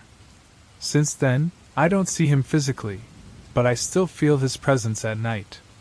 The air in my apartment suddenly turns cold, and I feel someone watching me from the darkest corners. And even though he no longer appears on the street, his shadow still follows me, always at the edge of my vision, always lurking. When I accepted the job as a night watchman at the warehouse, I thought it would be easy, maybe a little boring, but nothing I couldn't handle. The instructions were clear. patrol the premises every hour, make sure everything was in order, and log any anomalies in a notebook. The shift was from 10 p.m. to 6 a.m., 5 nights a week. The pay was decent and, after months of job hunting, don't complain to me. A dull and monotonous structure on the outskirts of the city, surrounded by barren fields and a barely trafficked road during the day, was a place full of movement, workers, forklifts, trucks coming and going. But at night, it was a completely different world. The silence in the warehouse had a peculiar weight to it, as if the daytime noises had built up and compressed, leaving only a distant echo.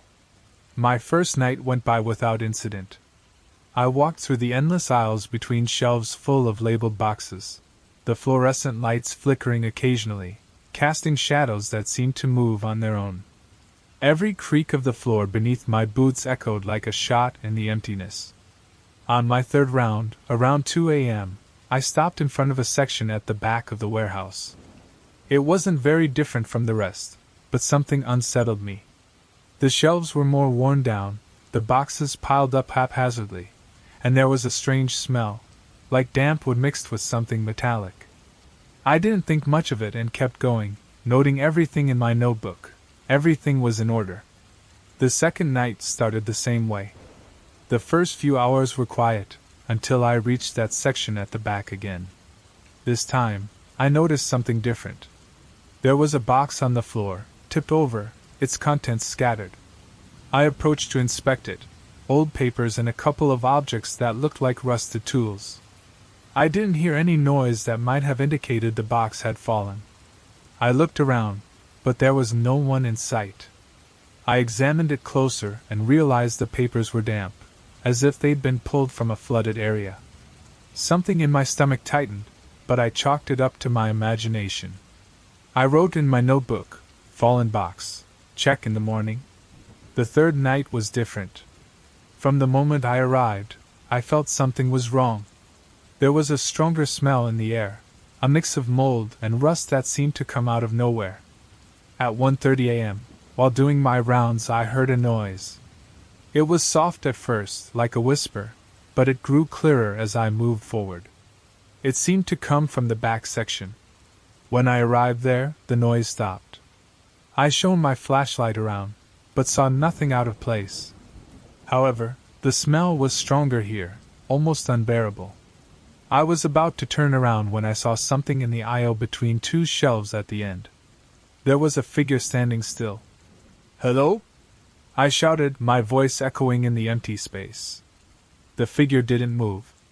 I took a few steps forward, trying not to let the fear freeze me. When I pointed the flashlight, there was nothing. The aisle was empty. Sweat ran down my back as I returned to the main area of the warehouse. That night, I didn't go back to the back section. The fourth night was worse. I decided to avoid the back section as much as possible. I stayed close to the entrance, checking the nearby area and making shorter rounds. But around 3 a.m., the lights flickered, something that was common in the warehouse, but this time the flicker lasted longer. When the lights came back on, I heard a distinct noise, heavy, slow footsteps, echoing against the concrete. I grabbed my flashlight and followed the sound. Every fiber of my being screamed at me to stop, but the steps led me to the back of the warehouse, where it all started. When I arrived, the smell of rust was so strong that I had to cover my nose. The shelves seemed darker, the shadows deeper. And then I saw it, at the end of the aisle, beside a pile of boxes, stood the figure. This time, it didn't disappear. It was tall, with hunched shoulders and arms that were too long. Its head was tilted to one side, as if studying me. I stepped back, but tripped over a box and fell to the ground. The flashlight rolled away from me, and the figure began to move. It didn't walk, it slid, as if floating inches above the ground. My heart pounded as I scrambled backward, searching for my flashlight. When I finally found it, I shone it at the figure, but there was nothing. Just the empty aisle. When I made it back to the entrance, my hands were shaking so much that I could barely write in my notebook. I decided to end my shift early, stepping out of the warehouse, the fresh air a relief. The next night, I didn't want to return, but I needed the money. Before I started, I froze when I saw the footage on the video. The figure was still in the back section, but the worst part was when I fast-forwarded the footage. The figure disappeared for a few seconds and then reappeared, much closer to the camera. That was my last night. I didn't return to the warehouse after that. I quit by phone. I didn't pick up my last paycheck. I couldn't face whatever was waiting there. But sometimes, in the dark of my apartment, I think I hear slow, heavy footsteps echoing on the floor, and I know somehow that figure found me. The first time I heard the noise, I thought it was just an issue with the building's pipes. It was around 2 a.m., and I was lying in bed, half awake. It had been a long day, and all I wanted was to sleep. The sound was soft at first, just a faint creak, like wood adjusting to a change in temperature. I turned in bed convinced that the old building, like it always did, was simply breathing. But a few minutes later, I heard it again. This time, it wasn't a creak. It was a soft, rhythmic tapping. I sat up in bed, trying to figure out where the sound was coming from. It was coming from the ceiling, right in the corner of my room where the walls met the worn wooden surface. I turned on my bedside lamp and looked up. At first, I didn't see anything unusual, but the tapping continued. Probably a mouse, I thought. This building was old, and even though I'd never seen pests, it wasn't impossible. I decided to ignore it and go back to sleep. But it wasn't that easy. The sound continued, a steady rhythm, as if someone was gently tapping their knuckles from the other side. That night, I slept badly, but eventually exhaustion took over. The next morning, I checked the corner where I'd heard the sound. There was nothing unusual, no cracks, no moisture, no marks. I even touched the surface with my hands, looking for something that could explain the noise. The ceiling was cold but solid. The sound didn't return during the day, and I convinced myself it was just my imagination, or at worst, a mouse exploring the ceiling. But that night, just after midnight, it returned.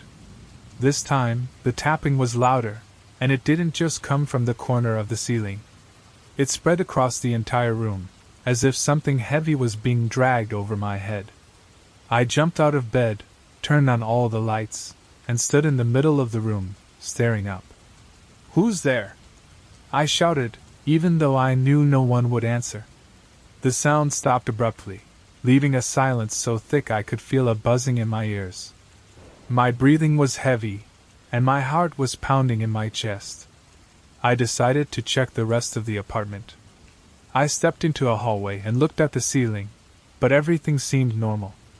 The next night, the noise came back, even more persistent than before. This time, it wasn't just tapping or dragging, it was a whisper, barely audible, as if someone was speaking behind a very thick wall. The sound came from the same corner. I gathered my courage, grabbed a chair, and climbed up to look closer. Nothing. Just the ceiling. I climbed down, frustrated and a little scared. But when I turned off the lights to try to sleep, the sound changed. Now, it seemed to be coming directly from the walls, as if something was moving right behind the painting. I got up and pressed my ear against the wall, trying to understand. What I heard made me pull back. It was a tap, but not just any tap. It was rhythmic, almost as if it was following my breathing. "This isn't normal," I muttered. I grabbed a flashlight, checked the ceiling and the walls, but found nothing. "Probably just the pipes. Sometimes air gets trapped and makes strange noises," my friend shrugged. I wanted to insist, but I had no proof. The sound seemed to disappear every time someone else was around. That night the tapping returned, louder than ever. This time, it felt like it was vibrating through the entire apartment. I sat on the bed, staring up at the ceiling. And then I saw it. A small dark spot had appeared where there had been nothing before. It was almost imperceptible, the size of a coin, but it was there. I climbed up on a chair to inspect it more closely. When I brought my hand closer, the air around the spot felt colder. I touched it with my finger. The surface was smooth, but the sensation sent chills down my spine. I tried to ignore it again, thinking maybe it was just humidity. But the next morning, the spot had grown. It wasn't the size of a coin anymore. It was now like a small plate, and it looked darker, deeper, as if it was absorbing the light. The next few days were a nightmare. The spot kept growing, and with it the sounds, tapping, dragging, whispering, as if something was alive inside the walls. One night, while I was staring at the spot from bed, I saw something that froze my blood. The surface moved. It wasn't just a spot anymore. It was something that was breathing, expanding, and I couldn't escape. It contracted slowly, as if it were alive. My instinct screamed at me to run, to flee the apartment immediately, but something held me back. I couldn't tell if it was fear or some twisted curiosity, but I cautiously moved toward the corner, a flashlight in hand. When the beam of light touched the stain, I saw what looked like a dark, empty eye staring back at me from within the wall. The eye locked onto me, dark, motionless, and it seemed to absorb the light from my flashlight. For a moment I froze, unsure if what I was seeing was real or a trick of my exhausted mind. But I couldn't look away. Then it moved. Not in a sharp, sudden motion, but in a slow, deliberate blink, as if the eye was closing and opening again. A chill ran down my spine. My throat went dry, and my chest felt as though it was being squeezed. I took a slow step back, not daring to take my eyes off the stain. The eye vanished, fading into the darkness, but deep inside, something told me it wasn't over. I locked myself in my room, flicking on all the lights, trying to calm myself down. I thought about calling someone, but who would I even call? "Hey, there's an eye in my wall watching me." Didn't exactly seem like a reasonable thing to say. It didn't make sense. That night, I tried not to sleep, but the exhaustion caught up with me. I fell into a strange dream. In it, I stood before the corner of the ceiling, but the stain had grown, covering almost the entire wall. In the center, it wasn't just an eye anymore. There were dozens of dark eyes, all staring at me, motionless. I woke up suddenly, drenched in sweat, my heart pounding in my chest. The room was silent, but something felt wrong. I looked toward the door. It was ajar, but I had locked it securely before I went to bed. Panic surged through me as I jumped out of bed, slamming the door shut and double-locking it. I sank to the floor, back against the opposite wall, breathing fast. I didn't want to look at the ceiling, but the feeling of being watched was undeniable. Days passed, and the stain kept growing. Now it covered a third of the ceiling in the living room, pulsating ever so slightly, as if it had a life of its own. I tried to ignore it, working from home and avoiding that part of the apartment, but the sounds never stopped. No longer just thuds or dragging noises, now there were whispers, muttering, unintelligible words as if many voices were speaking at once, just beyond the walls. One night, while trying to eat something in the kitchen, I heard a loud bang, so powerful that the floor shook. I dropped my fork and ran into the living room.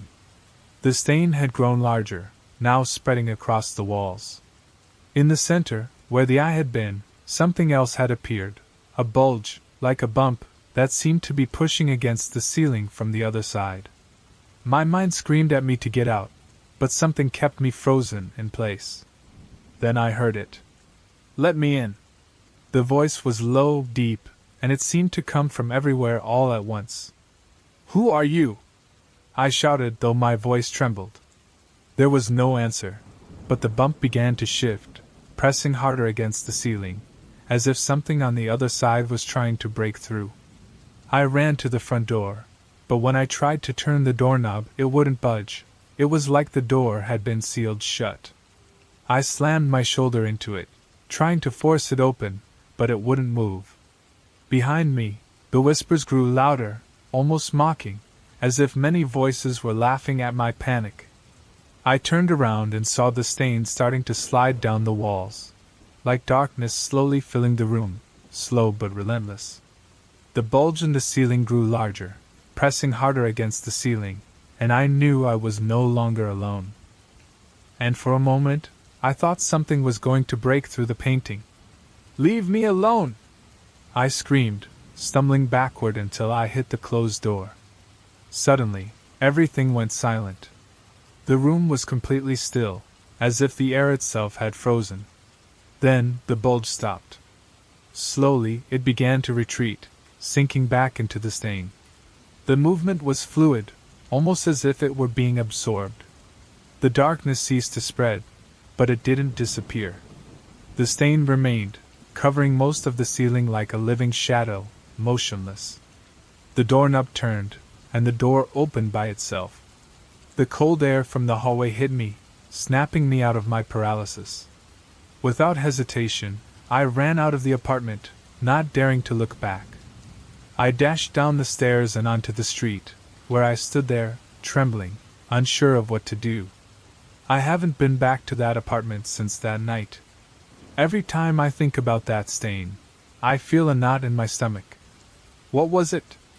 What did it want? I have no answers, and maybe I never will. But one thing's for sure, I'm never going back to that place. Yet sometimes, when I'm alone somewhere else, I think I hear those soft, rhythmic knocks, as if they're following me. A couple of years ago, my friend Matteo and I decided to explore an old, abandoned factory on the outskirts of the city. We'd heard rumors about the place, that it was cursed, that people had disappeared there, that strange noises echoed in the night. It was the typical challenge for two bored young men looking for something exciting to do. The factory, which had once processed paper, had been closed for decades. The windows were broken, the paint chipped in pieces, and the main entrance was blocked off by a rusted iron gate. However, we found a hole on one side and sneaked in. The air inside was heavy, thick with dust and something else, something chemical that had soaked into the walls. We had flashlights, but the light barely seemed to penetrate the darkness. The first place we explored was the main floor, a massive empty space filled with rubble, rusted machines, and piles of yellowed papers.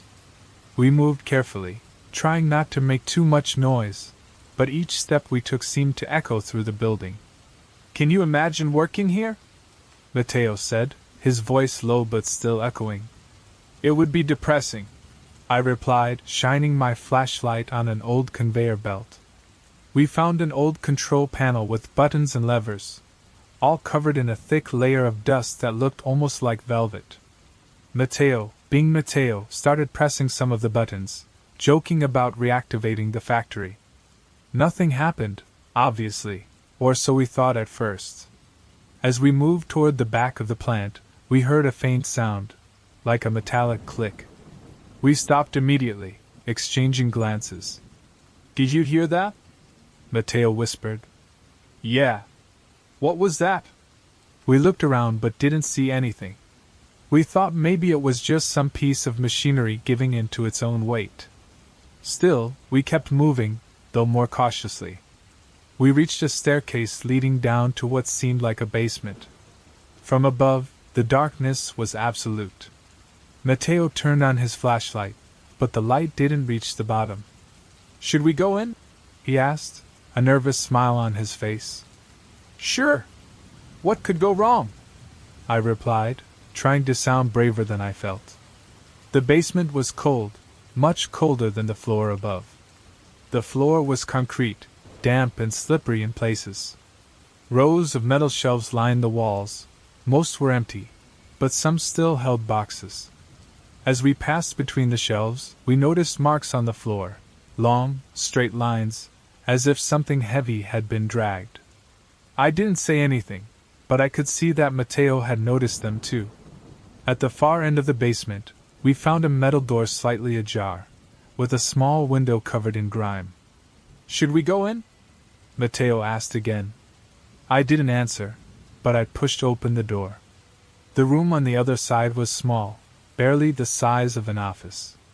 There was a table, several chairs knocked over, and papers scattered across the floor. On one of the walls hung a corkboard, covered in photos, and the photos, yellowed with age, seemed to draw us in as we approached, trying to see them more clearly. The images were strange, most blurry or poorly focused. Some showed factory machinery, while others only captured empty walls. But there was one photo that caught my attention in particular. It was of the basement entrance. The date at the bottom read 1987. Matteo pulled out his phone to take a picture, but before he could, we heard a noise.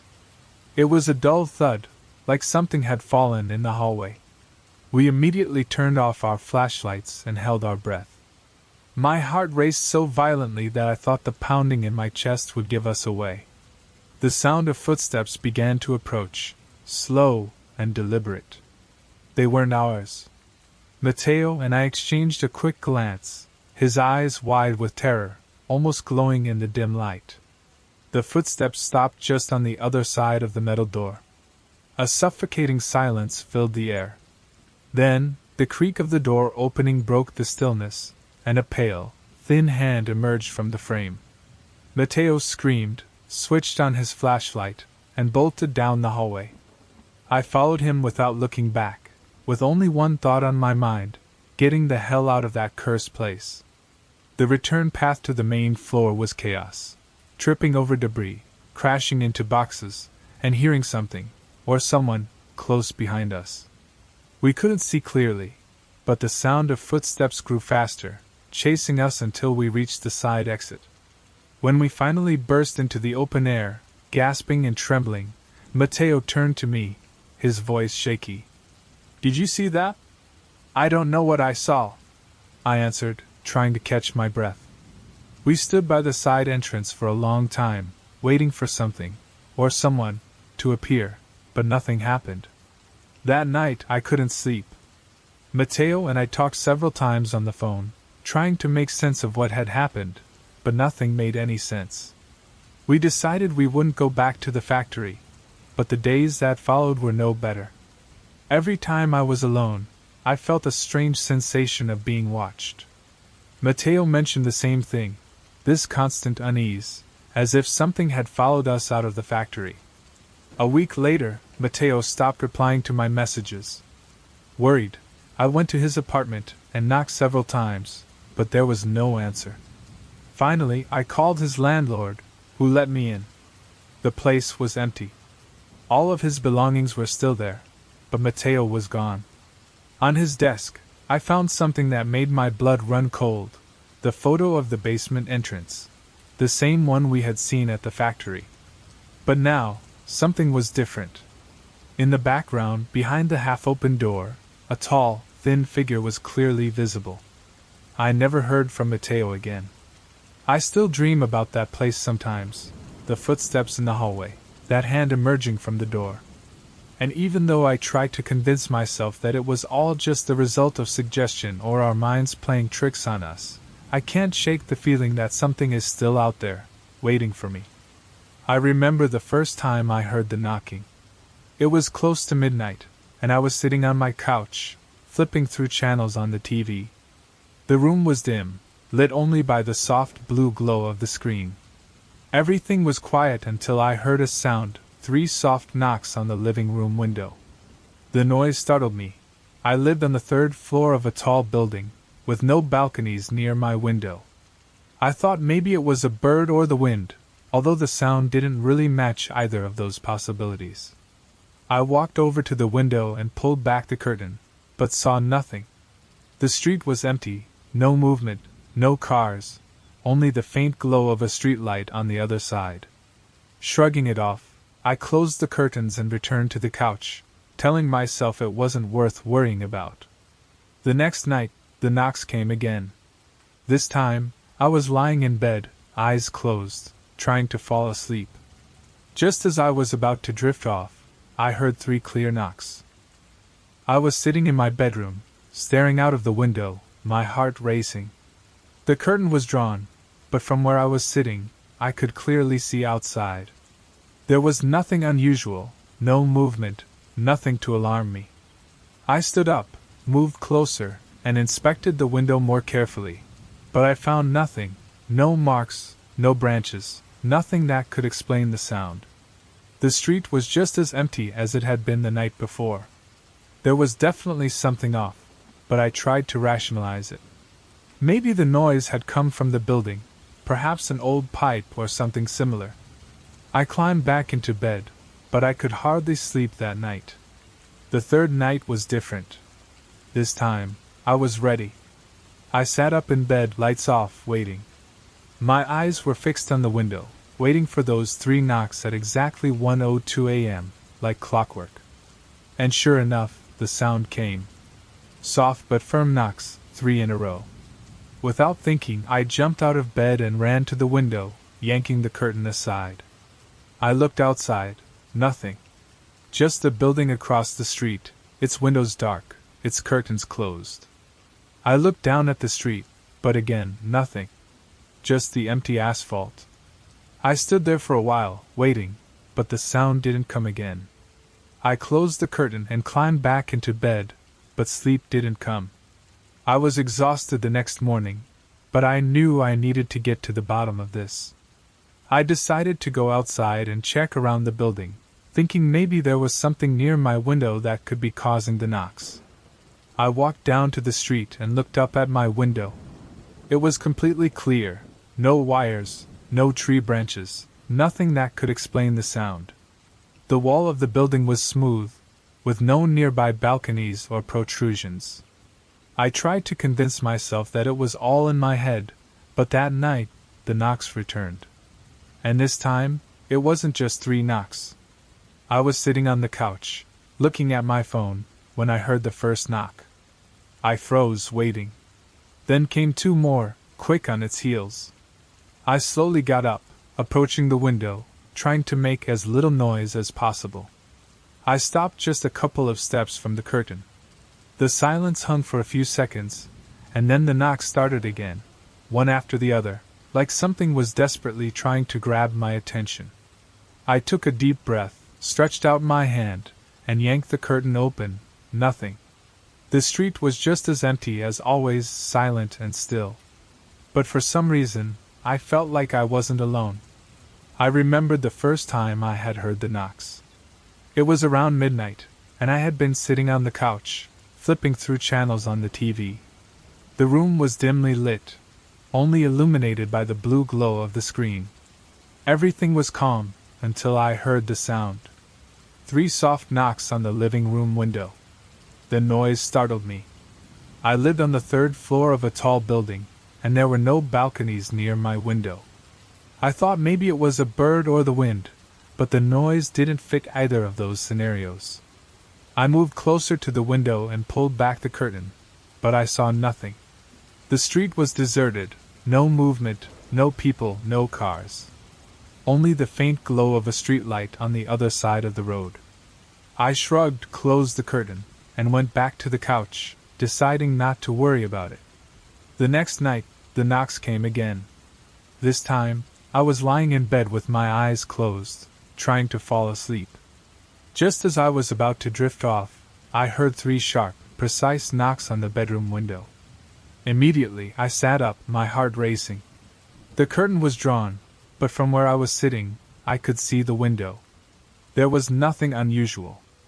I got up and inspected the window more closely, but again, there was nothing. No marks, no branches that could have hit the glass. The street was just as empty as the night before. Something wasn't right, but I tried to rationalize it again. Maybe the sound came from the building, a pipe, or something else. I climbed back into bed, but sleep eluded me once again. The 3rd night came, and this time, I was ready. I sat on the edge of the bed, lights off, my eyes fixed on the window, waiting. Waiting for the knocks that had become an unnerving pattern. I couldn't shake the feeling that something was happening, something I didn't understand. I took a deep breath, determined to get to the bottom of it. I kept my eyes fixed on the window, waiting for those 3 knocks at 1:30 a.m., like clockwork. Then, the sound came. Soft but firm knocks. Without hesitation, I jumped out of bed and rushed to the window, yanking the curtain aside. I looked outside. Nothing. Just the building across from mine with its dark windows or closed curtains.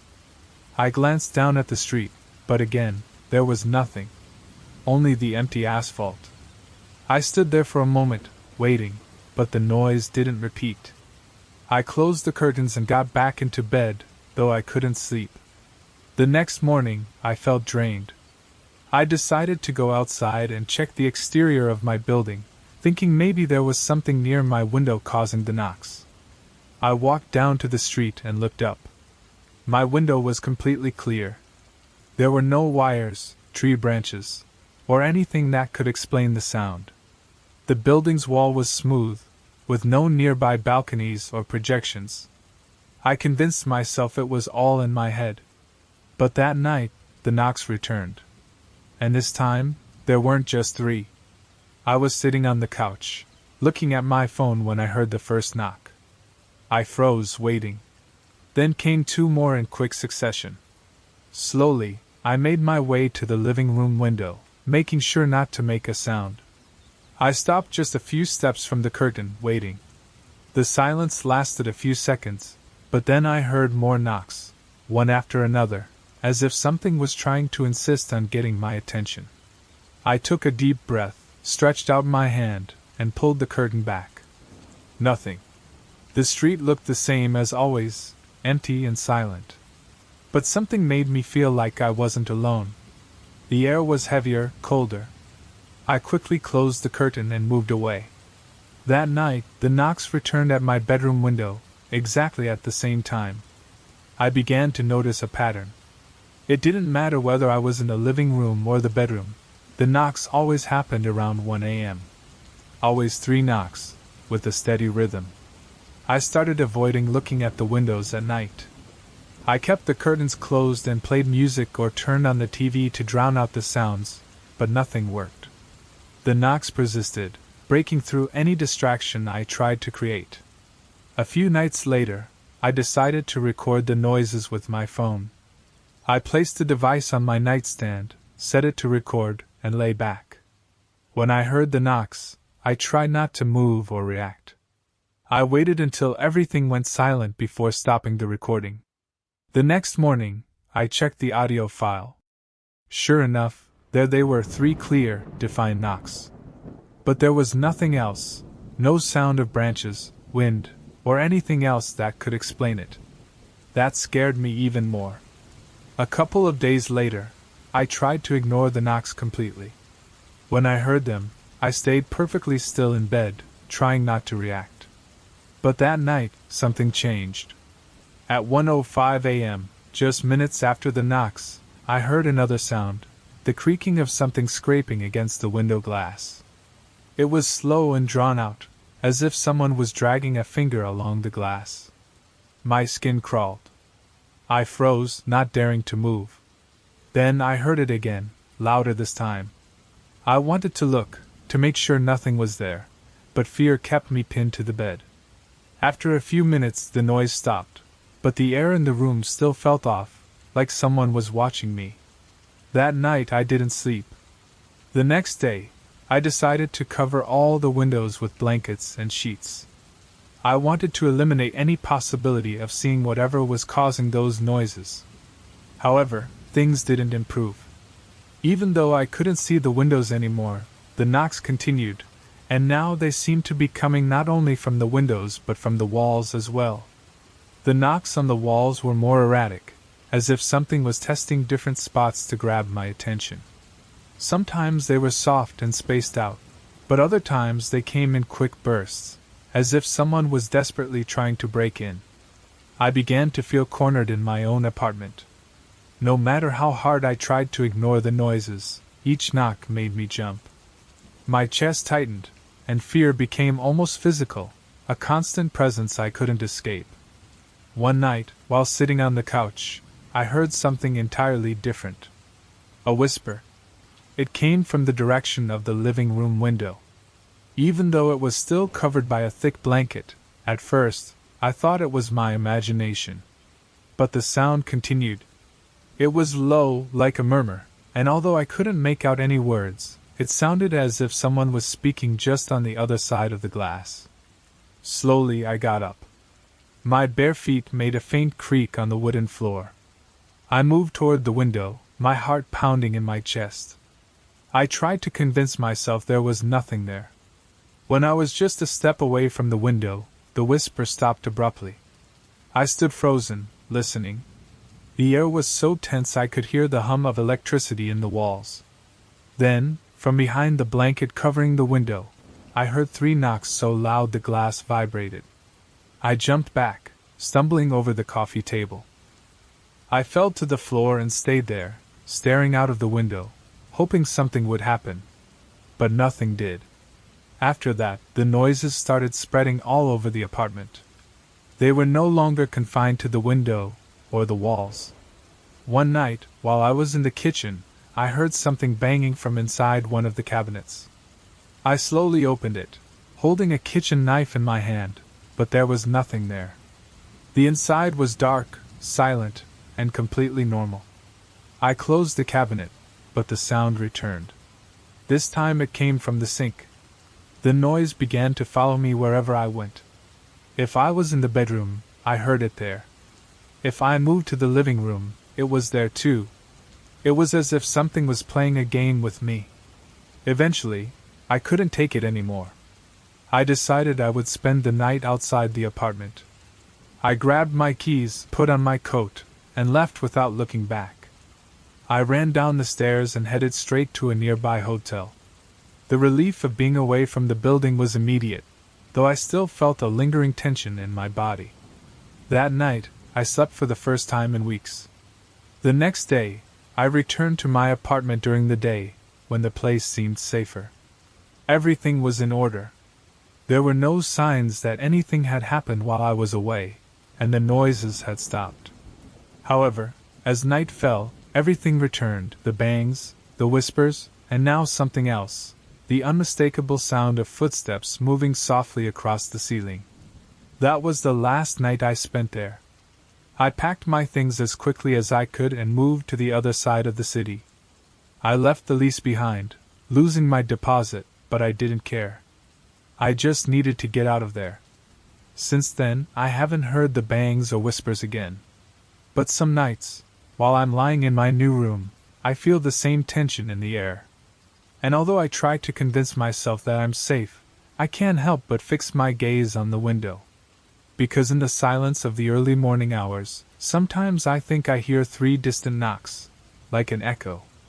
I woke up startled, my heart pounding in my chest, hearing the metallic sound of a key scraping in the lock. The night was heavy, and my phone screen read 3:04 a.m. My mouth was dry, like paper, and I could taste a bitter trace of stale smoke in the air. I was in that rundown motel room on the outskirts of town.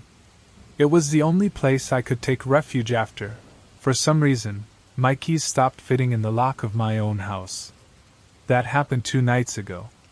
Now, in this cramped space with cracked walls and a ceiling stained with moisture, I lay frozen beneath a thin, scratchy blanket, listening. The sound of the lock stopped for a moment, only to be followed by the turn of the doorknob, which creaked softly. I had locked it. No, I had double-locked it with the chain and the old latch. My left hand trembled as I groped the nightstand for something, anything. I found a half-empty water bottle and grabbed it like a weapon. The dim neon light from the motel sign flickered erratically outside, casting weak shadows through the thin curtains. I could barely make out the outline of the door, the worn carpet on the floor, and the solid wood furniture with a large mirror leaning against the wall.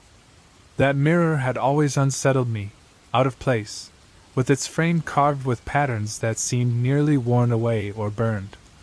At that moment, half hidden in the shadows, the feeling that something was wrong intensified. I tried to avoid looking at it.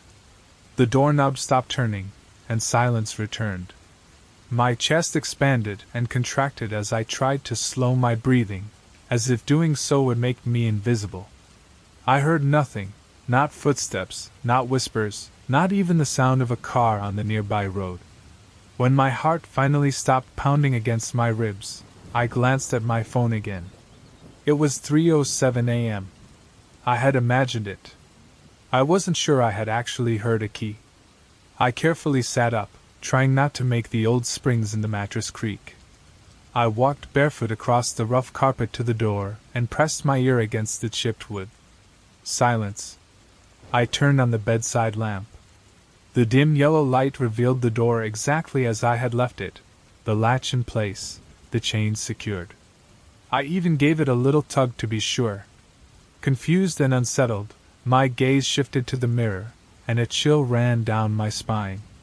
There was something strange in the reflection. The chain on the door appeared to hang slightly lower than it did in reality. I blinked. I leaned forward, trying to adjust the angle.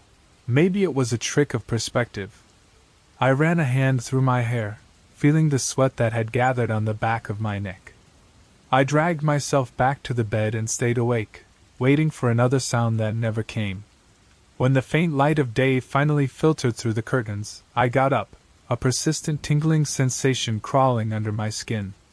The first thing I did was check the door. The bolt was open, the chain hanging loose. My stomach twisted. I clearly remembered securing both of them before lying down, but now, the door looked as though it hadn't been touched at all. The knot in my stomach tightened as my hand shook while I checked the door again. I turned the handle carefully, and it opened easily.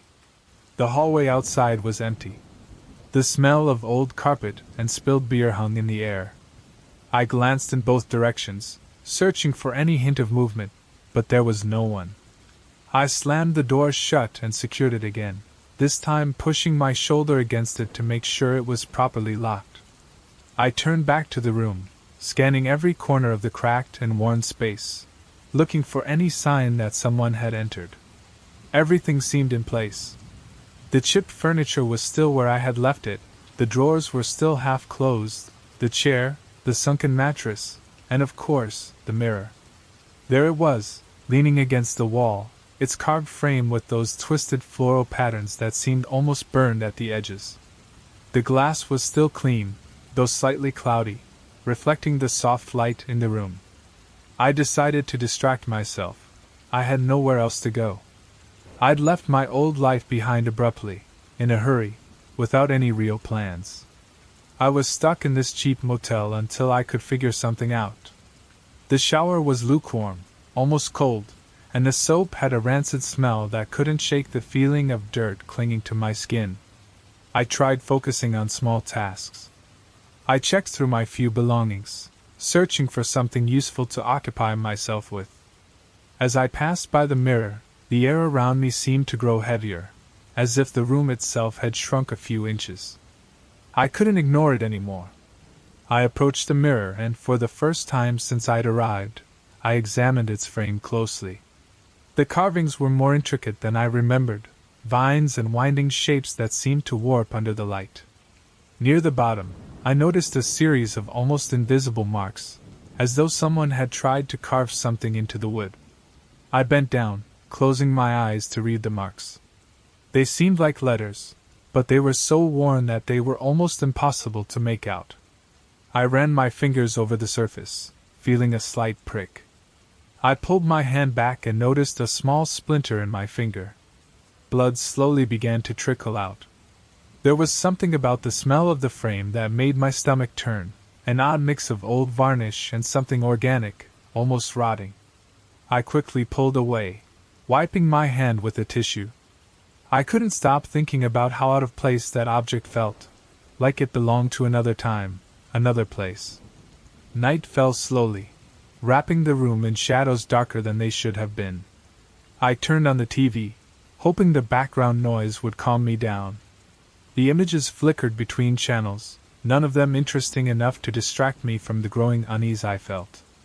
The mirror remained there, a silent sentinel. I pushed a chair up against the door to feel safer. I ate a protein bar I had packed in my backpack, though it tasted like cardboard. Eventually, I dragged myself back to bed. It was almost 2 a.m. when I woke up again, not from the sound of a key, but from a deep, prolonged creak. The sound was coming from the piece of furniture where the mirror was. Sweat began to crawl down my back as my eyes adjusted to the dim light. The lamp was off, but the faint glow from the motel sign outside was just enough to make out the shapes in the room. In the mirror, something wasn't right. The chain on the door reflected in the glass was twisted, stretched further than it should have been. I looked directly at the door. The chain was still in place, shut tight. I looked back at the mirror, and the chain seemed to be on the verge of snapping under pressure. A drop of sweat slid down my face as I slowly stood up. That's when I heard it, a soft but unmistakable thud coming from inside the furniture. My breath quickened, and I grabbed my phone's flashlight, creeping closer to the cabinet. Every step I took made the floor creak, but with careful movement, I found it empty, except for a few yellowing sheets of paper.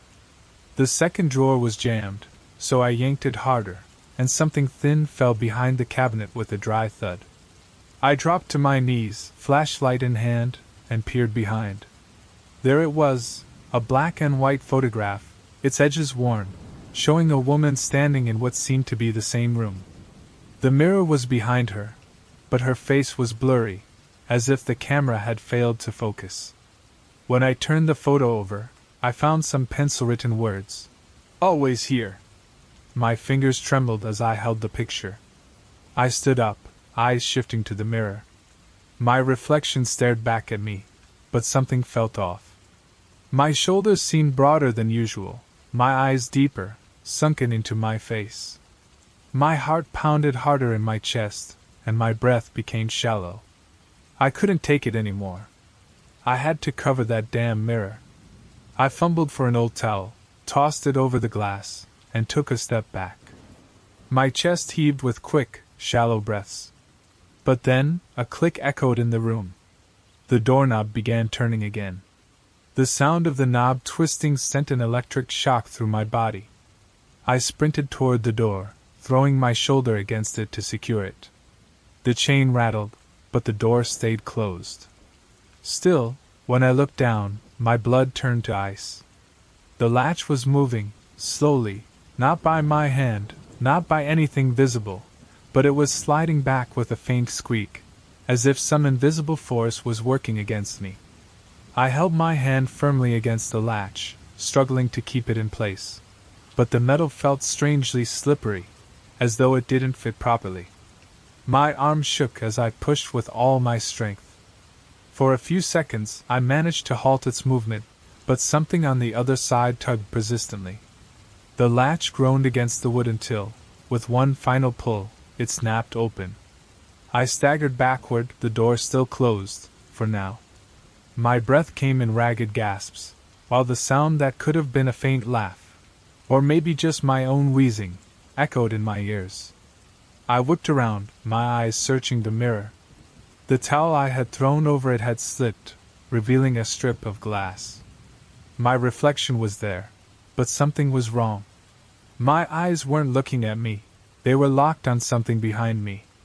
Sweat ran down my forehead as I turned my head slowly toward the room. There was nothing. Just shadows, the neon light filtering through the curtains, and the constant hum of the motel's sign. When I looked back at the mirror, my reflection grinned. But it wasn't my grin. It was a grotesque, twisted curve, a flash of teeth that weren't mine. My heart froze for a moment before pounding so hard I thought I might collapse. My skin went cold, my legs weak as jelly. The surface of the mirror rippled as if coated in slick oil, distorting my reflection even further. I couldn't bear it anymore. I lunged for the door, hands fumbling desperately with the chain. This time, it came loose easily, as if it had never been locked. I yanked open the door and bolted into the hallway. The air felt thick, and the fluorescent lights flickered above me, casting dancing shadows on the walls. A few months earlier, I had taken a temporary job as a night guard at a small local history museum. It wasn't anything special, just a room full of ancient relics, black and white city photos, and a couple of restored objects from past centuries. The pay wasn't great, but there wasn't much to do. My only responsibility was making sure no one came in through the windows and ensuring the lights were off at the end of my shift. The museum was housed in an old building with high ceilings and creaky wood that groaned with every slight movement. My shifts had been quiet at first. I spent the hours wandering through the galleries, checking out the exhibits, and scrolling through my phone when boredom set in. But everything changed in my third week. That night began like any other. I arrived at 10 p.m., checked the security cameras, did a quick round, and settled into the small office at the back of the museum. By 11:30, I was reading an article on my phone when I heard a noise. A sharp thud, like something heavy had been dropped. I turned off my phone screen and froze, listening. The sound had come from the main hall, the largest room where the most important exhibits were displayed: a vintage suit of armor, a massive grandfather clock, and a strange mirror in a gold frame that had always felt out of place. I grabbed my flashlight and left the office. The main hall was dimly lit by security lights, just enough to see the showcases and the larger objects. I scanned the room for anything unusual. Everything seemed normal, until I got to the center of the hall and saw the mirror. It was old, enormous, with an intricately carved frame resembling twisted branches or tentacles. The label said it had belonged to a wealthy family in the city during the 19th century, and had been handmade in Europe. As I approached, I noticed something strange, a faint smudge in the dust on the floor in front of the mirror, as if something heavy had been dragged there. I bent down to examine it more closely. That's when I heard it, a whisper, so faint I thought I had imagined it. But when I stood up, I heard it again, clearer this time. "Help me!" I froze. The voice was barely audible, but there was no doubt it came from the direction of the mirror. I pointed my flashlight at the glass, searching for any logical explanation. My reflection was there, but something was off. My movements seemed slightly out of sync, like my reflection was responding a second too late. "Is anyone there?" I asked, my voice trembling. There was no response, but as I stared at my reflection, it seemed to smile. Even though my face remained serious, the panic hit me hard. I stepped back, my flashlight trembling in my hand. Suddenly, my reflection stopped moving entirely, staying perfectly still while I continued breathing heavily. Then, the museum's lights flickered, and when they stabilized, my reflection was gone. The air in the room thickened, like something invisible had filled the space. My breath quickened as I searched for a way out. Then I heard it again, a faint voice, almost a groan. "Help me!" This time, it wasn't coming from the mirror. It was coming from behind me. I spun around, the flashlight sweeping the empty room. Nothing. But the air was freezing, and it felt as though something was standing right beside me, watching. My instinct screamed for me to run, to leave immediately. But something made me look at the mirror once more. When I did, my reflection had returned, but it wasn't mine. It was the face of a thin, pale man with hollow eyes, his expression filled with sheer desperation. His lips moved, but I couldn't hear what he was saying. Then, slowly, he raised a hand and pointed to something behind me. I didn't want to turn around. Every fiber of my being begged me not to, but I couldn't stop myself. I turned my head slowly and saw it, just a few feet away, a shadow. It wasn't a person, nor was it an object. It was simply darkness, an indistinct, human-like shape moving toward me. I stumbled back, tripping over one of the showcases. The shadow stopped and seemed to fade, but the sense that I wasn't alone remained. I ran to the office, slammed the door behind me, and locked it. My hands were shaking so badly I could barely hold my phone. I tried calling someone, but there was no signal. I spent the rest of the night in that office, too afraid to leave. When morning came, I did a quick round before the museum staff arrived. The mirror was still there, and my reflection seemed normal again. I quit the next day. Since then, I can't look at any mirror without feeling that same weight in my chest, like something is lurking behind the glass, waiting for me to drop my guard.